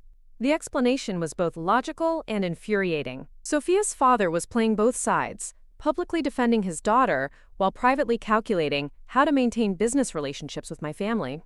That doesn't excuse your participation in destroying my marriage. You're right, it doesn't. Marcus pursued me aggressively for months, but I made the choice to respond. I made the choice to meet him yesterday while you were in labor. I own that completely. The admission was unexpected. I'd prepared for more lies, more manipulation, not genuine accountability. What do you want from me, Sophia? I want to make this right, The media narrative is spiraling out of control. And it's hurting people who don't deserve it. Your daughter doesn't deserve to grow up with this hanging over her family. How exactly do you plan to make it right? By telling the truth. All of it. Marcus approached me at a charity event 6 months ago, claiming he was separated and planning to divorce. He said you were emotionally unstable due to pregnancy hormones, and that he was staying only until the baby was born to avoid custody complications. Every word felt like a knife. Marcus had been planning our divorce since I was 3 months pregnant, using my pregnancy symptoms as justification for his eventual abandonment. He showed me bank statements proving your financial struggles, Sophia continued. He talked constantly about feeling like a failure as a provider. When my father mentioned potential consulting opportunities, Marcus saw it as a chance to prove himself worthy of me. Worthy of you? He was obsessed with the idea that I represented the life he deserved. Wealth, status, freedom from financial stress. He talked about you like you were an anchor dragging him down. The casual cruelty of it was staggering. While I'd been working double shifts to support our family and hiding my wealth to protect our relationship, Marcus had been describing me to his mistress as an obstacle to his happiness. Ms. Hamilton, why are you telling me this? Because what happened yesterday was inexcusable, but the media coverage is making it worse. Marcus didn't just make a bad choice. He planned for months to abandon you. That's not the story that's being told. Emma began to cry, and I automatically started rocking her while processing Sophia's revelations. My father was watching the conversation with concern, clearly worried about where it might lead. What specifically are you proposing? I want to give a statement retracting the claims about emotional manipulation and clarifying that Marcus pursued me, not the other way around. I want to confirm that he knew exactly what he was doing when he left the hospital yesterday. And what do you get out of that? Peace of mind, maybe. I can't take back what I did, but I can stop making it worse. I looked at my father, who was shaking his head emphatically. David was making throat-cutting gestures, clearly opposed to any cooperation with Sophia Hamilton. Ms. Hamilton, I appreciate the offer, but I need to discuss this with my legal team before making any decisions. Of course. But Victoria, you should know that Marcus has been calling me constantly since yesterday. He's not accepting that it's over between us, and he's making increasingly desperate threats about what he'll do if I don't help him get you back. What kind of threats? He's saying he'll expose my family's business dealings, claim I seduced him away from his marriage, make me look like a predator who targeted a vulnerable man. He's not the person either of us thought he was. After I hung up, the penthouse fell silent except for Emma's contented sounds as she settled back to sleep. That was inadvisable, my father said immediately, but potentially useful, David countered thoughtfully. If Miss Hamilton is willing to provide a truthful statement, it could shift the narrative significantly. Or it could be a trap designed to elicit sympathy for herself while gathering information about our response, my father argued. My phone rang again, this time Marcus's number. I declined the call, but it immediately rang again. He's called 47 times since leaving the hospital, David reported, checking his monitoring system. Should we issue a cease and desist order? Before I could answer, my phone buzzed with a text message from Marcus. Saw the news. This is spiraling out of control. We need to present a united front for Emma's sake. Meet me tonight at Meridian Cafe to discuss damage control. The audacity was breathtaking. Marcus wanted to meet publicly to create the appearance of a reconciling couple, using our daughter as emotional leverage. Absolutely not, my father said, reading over my shoulder. Actually, I said slowly, maybe I should meet him. Both men turned to stare at me as if I'd lost my mind. Hear me out. Marcus is getting increasingly desperate, and desperate people make stupid mistakes. If he's truly planning to escalate his harassment or threaten Sophia Hamilton, maybe it's better to let him reveal his intentions in a controlled environment. It's too dangerous, David said immediately. Not if you're monitoring everything, not if we're prepared for whatever he might say or do. My father was quiet for a long moment, his expression thoughtful. You want to give him enough rope to hang himself. I want to end this cleanly. If Marcus is going to self-destruct, better that it happens in a way that protects Emma from future manipulation. David's phone buzzed with an alert. Miss Sullivan, we have a problem. Local news trucks are parked outside the building. Someone leaked your address. I walked to the floor-to-ceiling windows and looked down. Sure enough, 3 news vans were positioned strategically around the building entrance. Their satellite dishes extended like mechanical flowers reaching for the sky. How long before they figure out which floor I'm on? They won't get past building security, David assured me. But it means you're effectively trapped here until the media attention dies down. Or until I give them a story that ends their interest, I said, still watching the activity below. Victoria, my father warned, whatever you're thinking, remember that you have Emma to consider now. Your actions affect more than just yourself. He was right, of course. Every decision I made from now on would impact my daughter's future. The question was whether fighting for the truth now would protect her better than hiding from it. Emma stirred in my arms, her tiny hand grasping at the air as if reaching for something just out of reach. Looking at her perfect, innocent face, I made my decision. David, set up the meeting with Marcus. But I want full surveillance, and I want Sophia Hamilton there too. Miss Sullivan.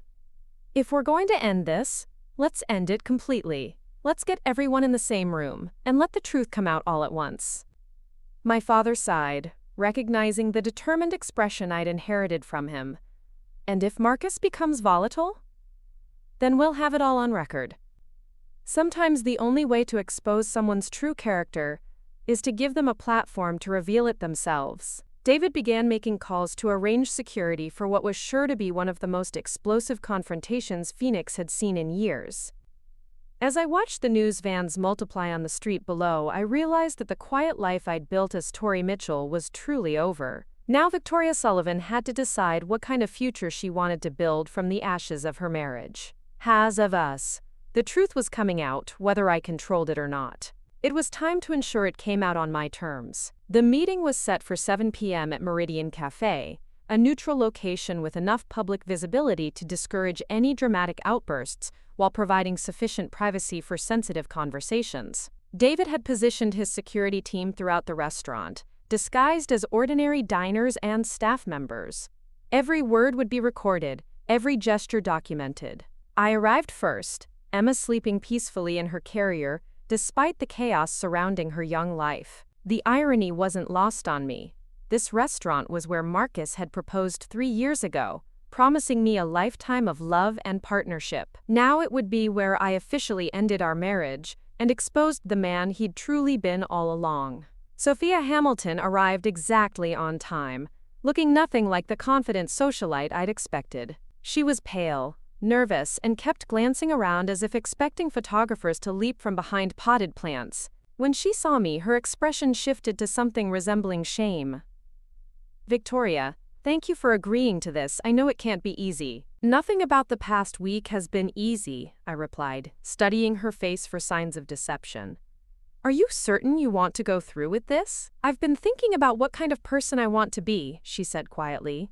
Yesterday, I was someone who helped destroy a family. Today, I want to be someone who helps repair the damage, even if I can't undo it completely. Marcus arrived 10 minutes late, his appearance shocking. His hair was unkempt, his clothes wrinkled, and his eyes had the wild look of someone operating on very little sleep. He'd clearly been drinking. Not enough to be obviously intoxicated, but enough to lower his inhibitions dangerously. Well, isn't this cozy? He said, sliding into the booth across from Sophia and me. The 2 women who've destroyed my life, having a nice chat. Marcus, I said carefully, you agreed to this meeting to discuss Emma's future and resolve the media situation. Let's keep it focused on that. Emma's future? He laughed bitterly. You mean the future where I'm painted as the villain while you get to play the victim billionaire? The future where my daughter grows up thinking her father is a monster? Emma will grow up knowing the truth about what happened. All of it. Which version of the truth, Victoria? The one where you lied to me for 4 years about who you really were? Or the one where I'm the evil husband who abandoned his poor, helpless wife? Sophia shifted uncomfortably.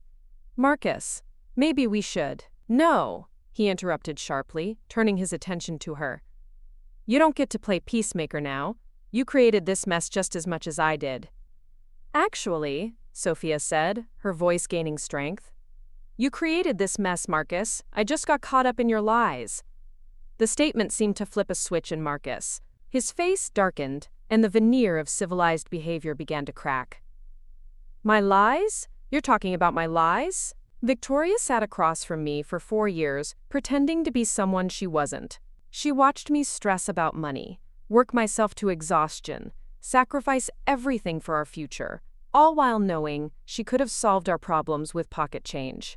I wanted to know if you loved me for who I was, I said quietly, and I wanted to know if my wife trusted me enough to share the truth about her life. Apparently, neither of us got what we wanted. The difference, Sophia interjected, is that Victoria's deception was about protecting her heart. Yours was about abandoning your family. Marcus turned on her with frightening intensity. Don't you dare lecture me about abandonment. You knew I was married. You knew Victoria was pregnant. You chose to pursue a relationship with me anyway. You told me you were separated. You said the marriage was over and you were just waiting for the right time to make it official. I was separated. Emotionally, financially, in every way that mattered.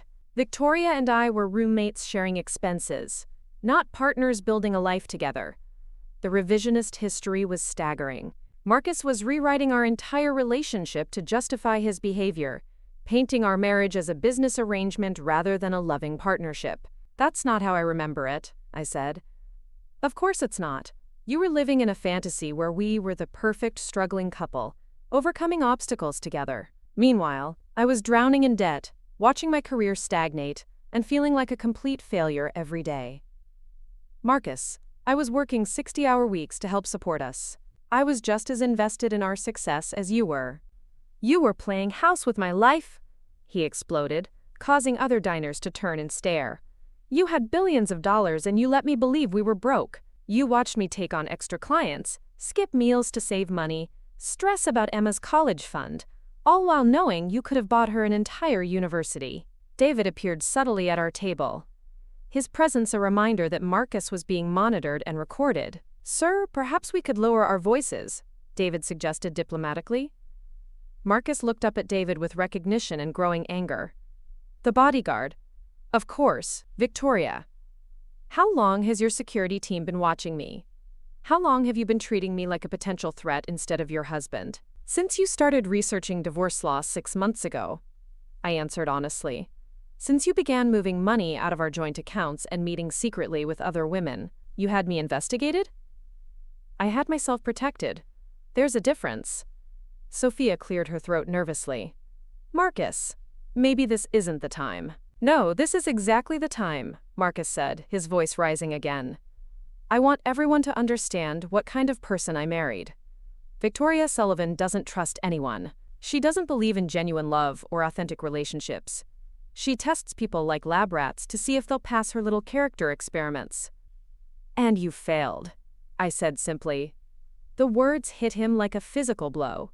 For a moment, Marcus looked genuinely hurt, as if he'd finally grasped the magnitude of what he'd lost. I failed because the test was rigged from the beginning. You never gave me a real chance to prove myself, because you never told me who you really were. I gave you 4 years to prove yourself, Marcus. 4 years to show me you could put family before personal gain, loyalty before opportunity, love before money. Yesterday, when it mattered most, you chose money. I chose a future for our family. You chose Sophia. He looked between us, his desperation becoming more apparent with each exchange. Sophia was offering hope. You were offering more of the same struggle and stress. I was offering authenticity, Sophia said quietly. But you weren't interested in authenticity. You were interested in what I could provide. Marcus stared at her, as if she'd betrayed him all over again. So now you're on her side too? I'm on the side of truth. Victoria, would you like me to tell him what you shared with me yesterday? I nodded, curious to see how Marcus would react to having his own words thrown back at him. Marcus, you told me that Victoria was emotionally unstable during pregnancy. You said she was clingy, demanding, and impossible to please. You claimed she'd gotten pregnant intentionally to trap you in the marriage because she suspected you were planning to leave. That's not. You also said, Sophia continued relentlessly, that you felt no emotional connection to the baby because the pregnancy had been so stressful. You described Emma's birth as a, quote, medical drama you were relieved to escape. Marcus went pale as his own words were repeated back to him in front of me and David's recording equipment. You said those things, I asked, my voice barely above a whisper. I was venting. I was stressed and confused and saying things I didn't mean. Which things didn't you mean, Marcus? That you felt no connection to Emma? That I was emotionally unstable? That I trapped you with pregnancy? Be specific. He couldn't answer because we all knew he'd meant every word. The man sitting across from me had spent months describing his wife and unborn child in the most callous terms possible while planning to abandon us both. Victoria, he said desperately, you have to understand the pressure I was under. I felt like I was failing at everything. My job, our finances, being a good husband. When Sophia showed interest in me, it felt like someone finally saw value in who I was. Someone finally saw value in your potential access to her father's money and connections, I corrected. Just like you saw value in my pregnancy as a way to delay divorce proceedings until it was more advantageous for you. Sophia looked sick. Is that true? Were you using the pregnancy to manipulate custody arrangements?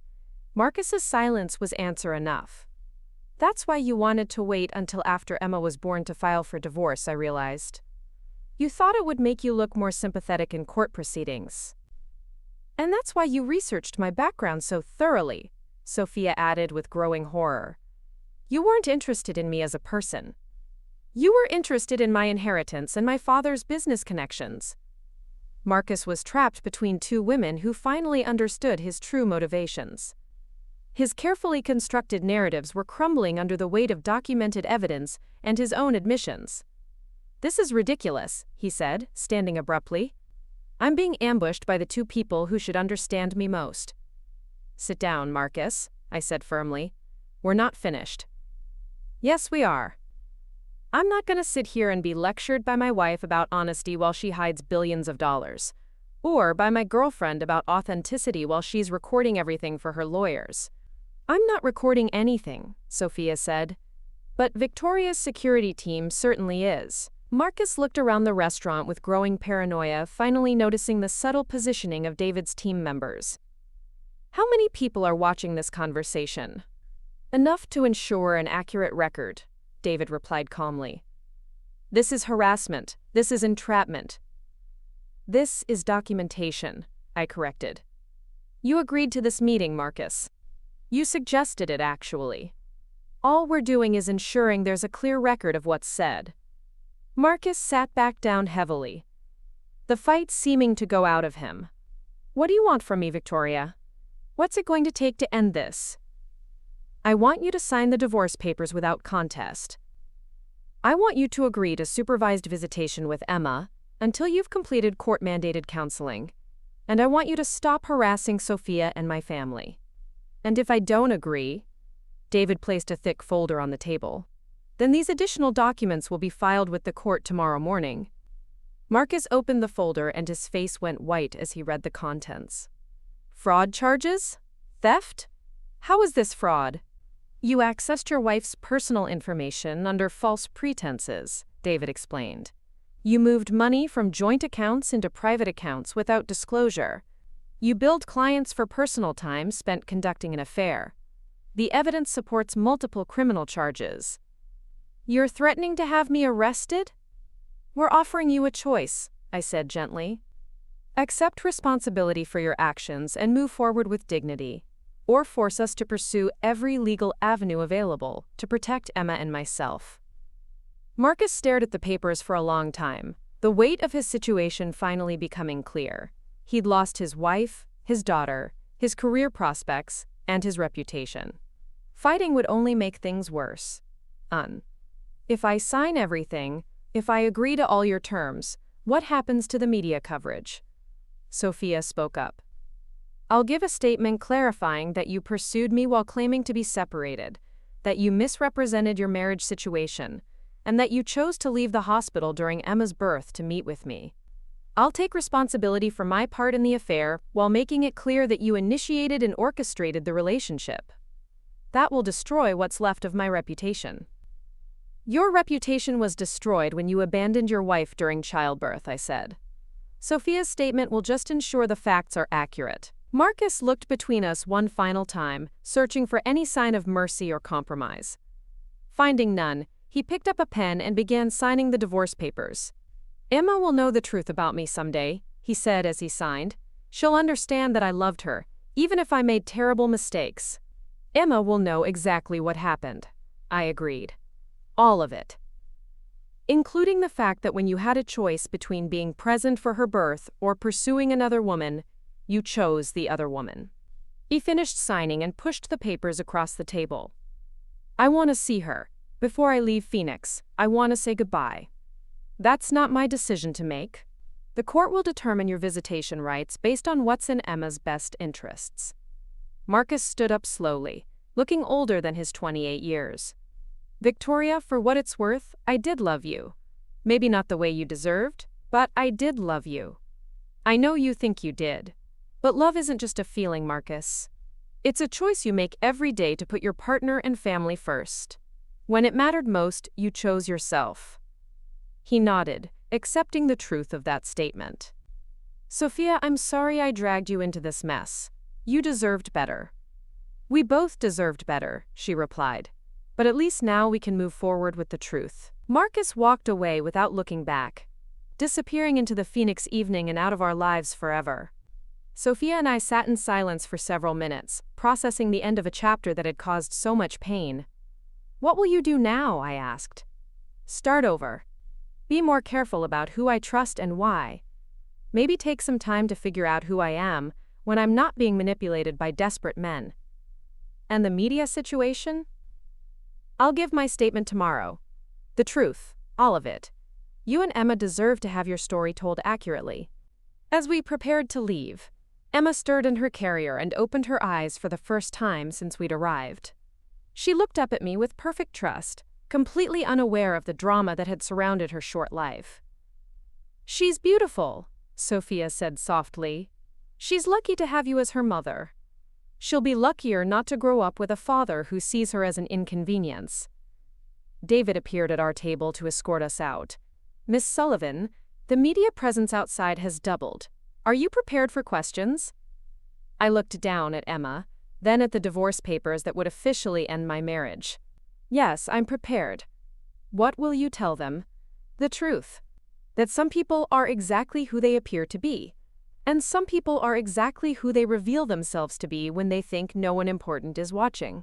As we walked toward the exit, I reflected on the past week. I'd lost a husband, but I'd gained clarity about what kind of man he really was.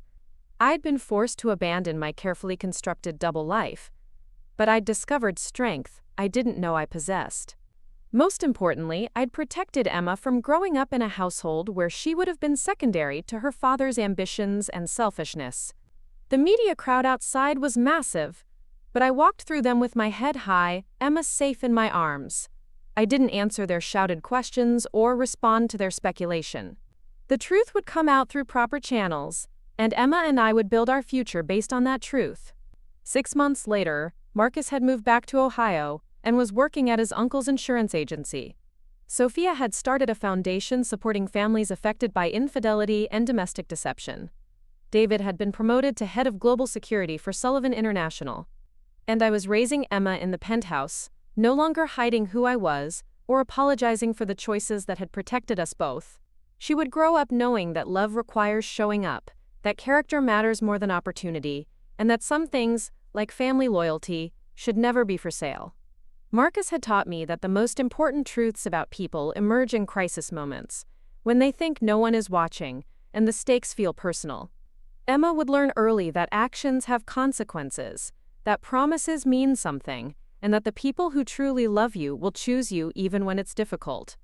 The man who left me alone at the maternity ward had given me the greatest gift possible, the knowledge that I was strong enough to protect my daughter from anyone who would put their own desires before her well-being, even if that someone was her own father.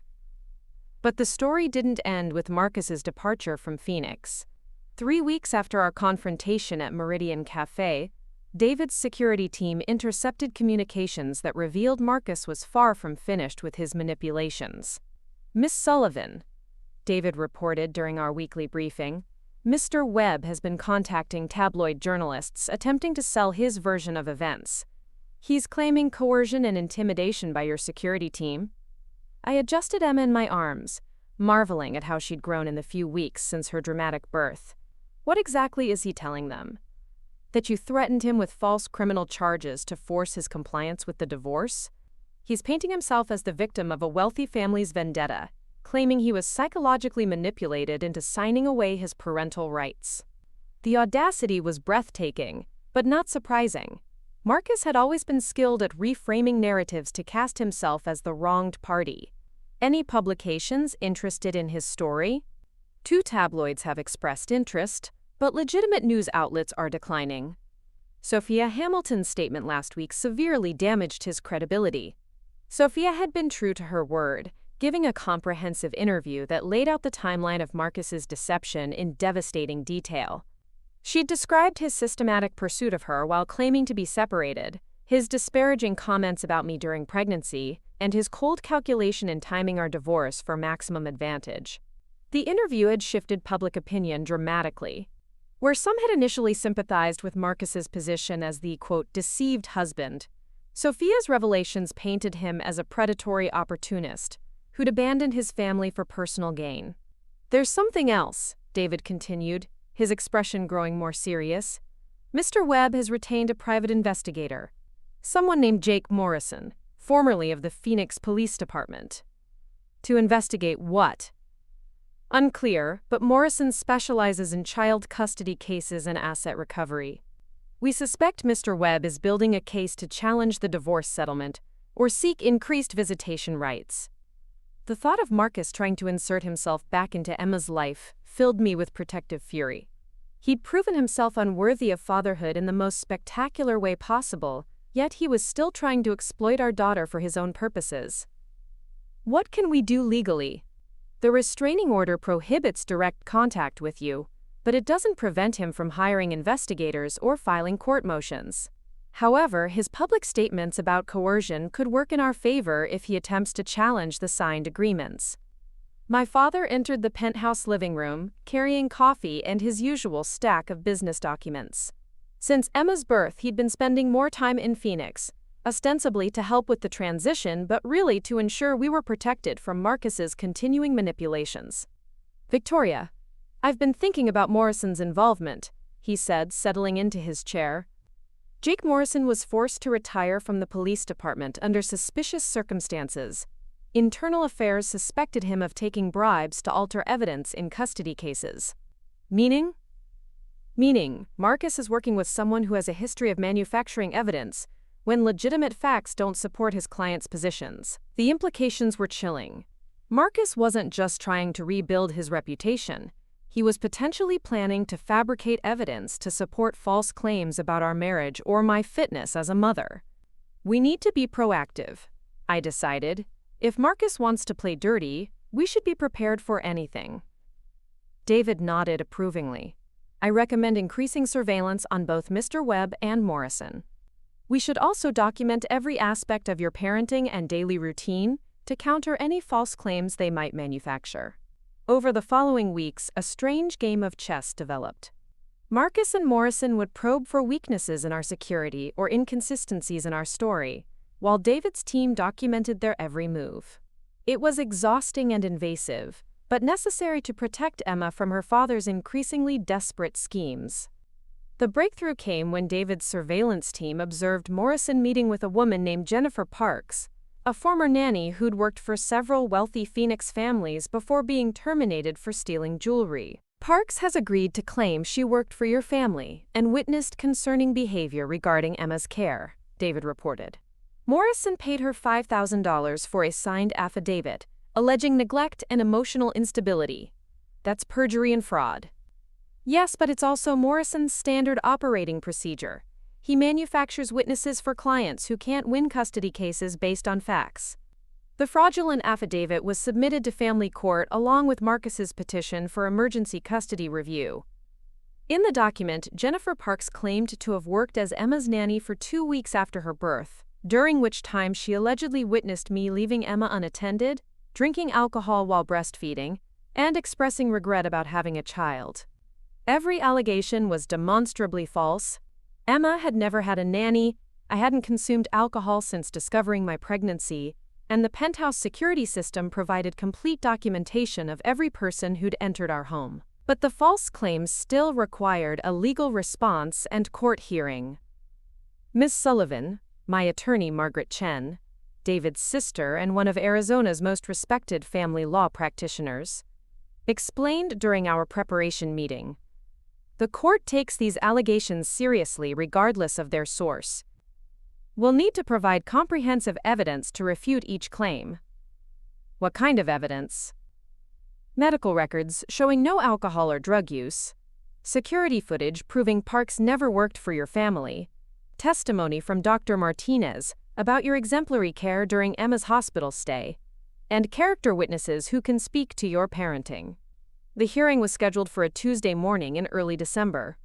Marcus arrived with Morrison and a legal aid attorney who looked distinctly uncomfortable with his client's tactics. I came with Margaret, David, and a folder of evidence so comprehensive it could have been used to write Emma's biography. Judge Patricia Williams reviewed the preliminary documents with obvious skepticism. She'd seen Morrison's work before and wasn't impressed by his reputation. Mr. Webb, Judge Williams began, you're seeking emergency custody review based on allegations from a witness who claims to have worked as your daughter's caretaker. Can you explain why these concerns weren't raised during your original divorce proceedings? Marcus shifted, uncomfortably. Your Honor, I wasn't aware of these issues at the time because I was dealing with my own emotional difficulties following the breakdown of my marriage. I see. And Ms. Parks, the witness making these allegations, how did you locate her? Morrison leaned forward. Ms. Parks contacted us after seeing news coverage about the case. She felt morally obligated to report what she'd witnessed. Margaret stood to respond. Your Honor, we have extensive evidence proving that Ms. Parks never worked for my client's family. Building security logs show she never entered the premises. Employment records show no payment to anyone by that name, and Ms. Parks herself has a criminal history of fraud in similar cases. The judge's expression darkened as Margaret presented documentation showing Jennifer Parks had used the same basic script to make false allegations against 3 other wealthy mothers in custody disputes over the past 2 years. Mr. Morrison, Judge Williams said icily, are you familiar with Ms. Parks's history of providing false testimony in family court proceedings? Morrison's face flushed. Your Honor, my investigation focused on the current allegations, not Ms. Parks's past employment history. Her criminal history, you mean? Ms. Parks was convicted of perjury in Maricopa County Superior Court 8 months ago for providing false testimony in a custody case. She's currently on probation. The legal aid attorney looked like he wanted to disappear through the courtroom floor. Marcus, meanwhile, seemed genuinely shocked, as if he'd believed Morrison's assurances that the evidence was legitimate. Margaret continued her presentation with clinical precision, dismantling every false claim with documented evidence. Security footage showed Emma never left my side during her first weeks of life. Medical records confirmed no alcohol or substance use. Dr. Martinez testified about my exceptional care and bonding with Emma during our hospital stay. The coup de grace came when Margaret presented phone recordings. David's team had captured of Morrison coaching Jennifer Parks on how to make her false allegations more believable. In this conversation, Margaret explained, playing the audio, Mr. Morrison instructs Ms. Parks to claim she witnessed alcohol consumption because it's difficult to disprove, and to focus on emotional instability because it's subjective. Morrison's voice was clearly audible. Remember, you're not accusing her of being a bad person, just an unstable mother. Judges are more likely to believe claims about emotional problems than outright abuse. Judge Williams stopped the recording and turned to Morrison with barely controlled anger. Mr. Morrison, are you aware that coaching witnesses to provide false testimony constitutes criminal conspiracy? Your Honor, I was simply helping Ms. Parks organize her recollections. You were helping her fabricate evidence. Bailiff, please notify the District Attorney's Office that this court has evidence of perjury and witness tampering. The hearing concluded with Judge Williams not only denying Marcus's petition, but also recommending criminal investigation of both Morrison and Parks. Marcus's legal aid attorney immediately withdrew from representation, leaving him to face potential criminal charges without counsel. Outside the courthouse, Marcus approached me with desperation written across his face. Victoria, I swear I didn't know Morrison was manufacturing evidence. I thought Parks was legitimate. What you thought, Marcus, was that you could lie your way back into Emma's life the same way you lied your way out of it. I just want to be part of my daughter's life. I made mistakes, but I'm still her father. Her father abandoned her during birth to meet another woman. Her father called her an inconvenience and medical drama. Her father hired criminals to make false accusations about her mother. Which of those actions makes you worthy of her trust? Marcus had no answer. The pattern of his behavior was clear. When legitimate approaches failed, he resorted to deception and manipulation. Emma deserved protection from that toxicity, even if it meant growing up without knowing her biological father. A month later, Morrison was arrested on charges of conspiracy, fraud, and witness tampering. Jennifer Parks violated her probation and was sentenced to 18 months in prison. Marcus returned to Ohio in disgrace, his reputation so thoroughly destroyed that even his family began distancing themselves from his actions. The final chapter of our story came when Emma turned 6 months old. David organized a small celebration in the penthouse, inviting the medical staff who'd supported us during those first difficult days. Dr. Martinez, Janet the nurse, and several others came to see how Emma had grown and to celebrate the family we'd built from the ashes of betrayal. "She's thriving," Dr. Martinez observed, watching Emma gurgle happily in her high chair. "Children can sense stability and love, even at this age. She knows she's safe." Looking around the room at the people who truly supported us, my father, David, the medical team, even Sophia, who'd driven up from Tucson where she was starting her foundation, I realized something profound about the nature of family. Family isn't defined by biology or legal documents. It's defined by who shows up when it matters, who chooses love over convenience, who protects rather than exploits. Marcus had chosen to exclude himself from this definition through his own actions. Who asked Kitess? Emma would grow up surrounded by people who'd proven their loyalty through crisis. She'd learned that trust is earned through consistency, that love requires sacrifice, and that the people worth keeping in your life are those who choose you when choosing you is difficult. The man who'd left us alone at the maternity ward had inadvertently given us the greatest gift possible, the opportunity to build a chosen family based on genuine care rather than obligation. Emma would be raised by people who demonstrated their commitment to her well-being, not by someone who saw her as a tool for manipulation or a barrier to his ambitions. As I watched her reaching for Dr. Martinez's stethoscope with pure joy and curiosity, I knew she would grow up stronger for having been protected from Marcus's toxicity.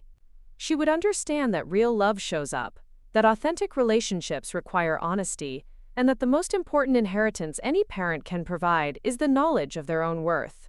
The Bodyguard team that had arrived at the hospital hadn't just protected us from immediate threats. They'd helped reveal the truth about the people in our lives and empowered us to choose our future based on that truth. Emma would inherit not just wealth, but wisdom about human character and the strength to demand better for herself. Sometimes the most loving thing a parent can do is shield their child from the other parent's dysfunction.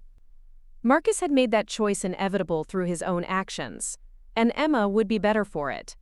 What I didn't expect was how Marcus's story would continue to unfold even after his retreat to Ohio. 2 months after the fraudulent custody hearing, David received intelligence that made my blood run cold. "Miss Sullivan," David reported during our morning briefing, "Marcus has been in contact with international media outlets. Specifically, he's been communicating with producers for a British documentary series called Billionaire Secrets." I paused in feeding Emma her morning bottle. "What kind of documentary?" "They specialize in exposing what they call the hidden lives of America's wealthy elite. Marcus is positioning himself as a whistleblower, revealing how billionaire families destroy ordinary people who get too close to their secrets." The audacity was staggering. Marcus was attempting to transform his betrayal into a heroic narrative where he was the victim of wealthy persecution rather than a man who'd abandoned his family for personal gain. What's he offering them? Complete access to his story, including what he claims are recorded phone conversations with you and private documents from your marriage. He's also promising to reveal insider information about Sullivan International's business practices. My father looked up sharply from his newspaper. What kind of insider information could he possibly have? Nothing legitimate, David assured him. But Marcus has been creative in interpreting casual conversations and normal business discussions. He's claiming that offhand comments about competitor acquisitions constitute evidence of insider trading. The strategy was sophisticated in its shamelessness. Marcus was taking fragments of truth. That I'd hidden my wealth, that my father was a powerful businessman, that I'd had him monitored, and weaving them into a conspiracy narrative that painted him as an innocent victim rather than an adulterous abandoner. Have any outlets expressed serious interest? 3 so far.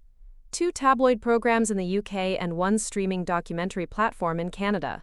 The British producers seem particularly interested in the, quote, secret billionaire wife angle. Emma finished her bottle and looked up at me with those perfect blue eyes that reminded me so much of my own father. She had no idea that her biological father was trying to monetize her existence for international television. We need to get ahead of this, I decided. If Marcus wants to tell his story publicly, maybe it's time I told mine. My father set down his newspaper with a frown. Victoria, engaging with this circus will only legitimize his claims and give him the attention he's seeking. Dad, staying silent while he crafts his narrative gives him complete control over the story. Emma will grow up in a world where her father's lies are the only version available online. David nodded thoughtfully. Miss Sullivan makes a valid point. If we don't provide an authoritative counter-narrative, Mr. Webb's version becomes the default story. What are you proposing? My father asked. A comprehensive interview with someone credible.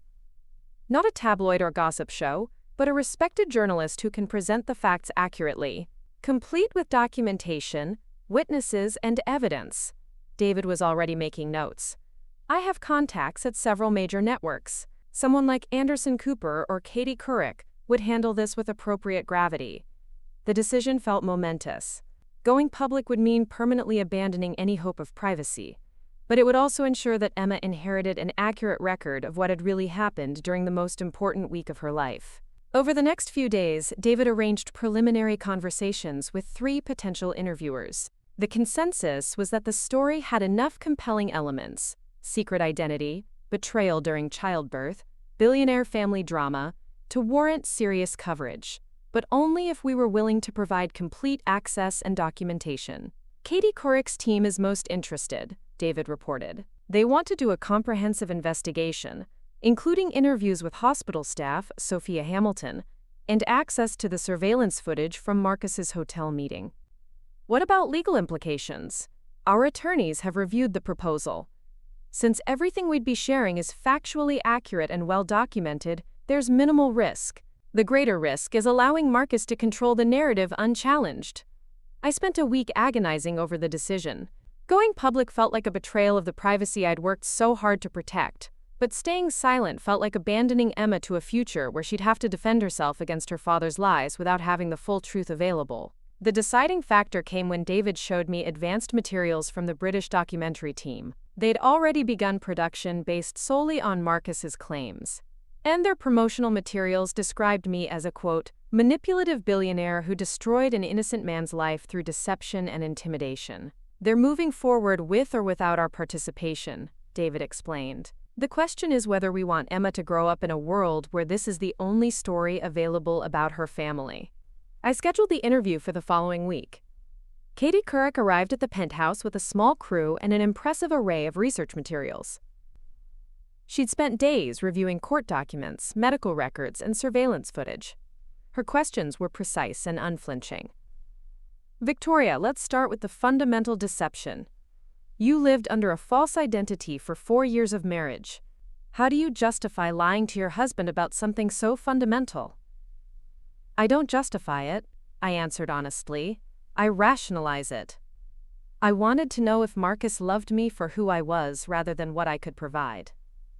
That desire led me to create an elaborate test that was ultimately unfair to both of us. But your test revealed something important about his character. It revealed that when faced with genuine financial stress, Marcus was willing to abandon his pregnant wife and pursue another woman for money. Whether that says more about him or about the pressure I put him under is something people will have to decide for themselves. Katie presented the timeline of Marcus's deception with clinical precision. The months of planning, the systematic lies to Sophia, the calculated timing of the affair to coincide with my most vulnerable moment. "This footage," she said, showing the surveillance video of Marcus kissing Sophia while I was in labor, "is difficult to watch. What was going through your mind when you first saw it?" "Clarity," I said simply. For months, I'd been wondering if I was wrong to hide my identity from Marcus. Seeing that footage made me realize I'd been protecting myself from exactly the kind of man he revealed himself to be. The interview continued for 6 hours, covering every aspect of the story from my college deception through the fraudulent custody battle. Katie's team had also interviewed Dr. Martinez, Sophia Hamilton, and several other key witnesses. The resulting documentary would be comprehensive and unassailable. "One final question," Katie said as we wrapped up. "Marcus claims you're using your wealth and power to destroy him unfairly. How do you respond to that?" "Marcus destroyed himself through his own choices. I'm simply refusing to let him destroy Emma's future through lies and manipulation. My daughter deserves to grow up knowing the truth about why her father isn't in her life." The documentary aired 6 weeks later, exactly 1 week before Marcus's British interviews were scheduled to be broadcast. The response was immediate and overwhelming. Social media exploded with support for my position and condemnation of Marcus's behavior. The British documentary team quietly cancelled their production, citing, quote, "concerns about the accuracy of their primary source." More importantly, Emma would grow up in a world where the truth about her origins was readily available. She would never have to wonder why her father wasn't present or defend herself against his manufactured narratives. But the most unexpected consequence of going public was the response from other women who'd experienced similar betrayals. Hundreds of letters and emails poured in from wives who'd been abandoned during medical crises, from mothers whose partners had chosen opportunities over family, from women who'd discovered their husbands living double lives. "Your story gave me the courage to leave," wrote one woman whose husband had missed their daughter's emergency surgery to attend a golf tournament with potential clients. "I realized that if someone can't show up for the most important moments, they'll never show up when it really matters." Another wrote, "My ex used to say I was too dramatic about wanting him present for our son's birth. Seeing how you handled Marcus's abandonment made me realize I wasn't asking for too much. I was asking for the bare minimum." The letters led to speaking opportunities, which led to consultation requests from other women navigating similar situations. Within 6 months, I'd inadvertently become a resource for people dealing with partners who prioritized personal gain over family loyalty. Emma's first birthday celebration was held in the penthouse garden, surrounded by the chosen family we'd built from the wreckage of betrayal. Dr. Martinez was there, along with Janet and several other hospital staff members. Sophia had driven up from Tucson with updates on her foundation's work. David's entire security team attended, having become honorary uncles to Emma over the past year. My father gave a toast that brought tears to my eyes. To Emma, who taught us that the most important families are built through choice rather than chance. And to Victoria, who proved that protecting what matters most sometimes requires the courage to lose what we thought we wanted. As Emma took her first wobbly steps across the garden, reaching for my outstretched hands, I reflected on the journey that had brought us here. A year ago, I'd been living a lie, married to a man who saw me as an obstacle to his ambitions. Today, I was raising a daughter surrounded by people who'd proven their loyalty through crisis. Marcus had sent a card for Emma's birthday, forwarded through his lawyer to comply with the restraining order. Inside was a generic message about hoping to be part of her life someday, along with a small gift. I set both aside unopened. When Emma was old enough to understand the context, she could decide whether she wanted contact with the man who'd chosen personal advancement over her first breath. The card served as a reminder that some stories don't have clean endings. Marcus would always be Emma's biological father, and that would always complicate our narrative. But biology doesn't determine family. Choice does. Love does. Consistency does. Emma would grow up knowing that the people who truly mattered had chosen to be present for her life from the very beginning. She would understand that real love shows up, that authentic relationships require honesty, and that the most valuable inheritance isn't money, it's the knowledge of your own worth and the wisdom to recognize people who will honor it. The Bodyguard team that had revealed themselves at the hospital hadn't just protected us from immediate threats. They'd helped expose the truth about everyone in our orbit and empowered us to build our future based on that truth. Emma would inherit not just wealth, but the understanding that some tests are worth conducting, some secrets are worth keeping, and some people are worth losing in order to protect what really matters. Looking at my daughter's joyful face as she celebrated her first birthday surrounded by people who'd proven their love through action rather than words, I knew we'd chosen correctly. The man who'd left us alone at the maternity ward had unknowingly given us the greatest gift possible, the opportunity to build a life based on truth rather than convenience. And that truth would be Emma's foundation for whatever challenges and choices lay ahead. Looking for more? We've got 2 amazing stories ready for you right on screen. If this one touched you, these are absolutely worth your time. Click to watch them now. And hey, subscribe and hit that bell to never miss our latest uploads.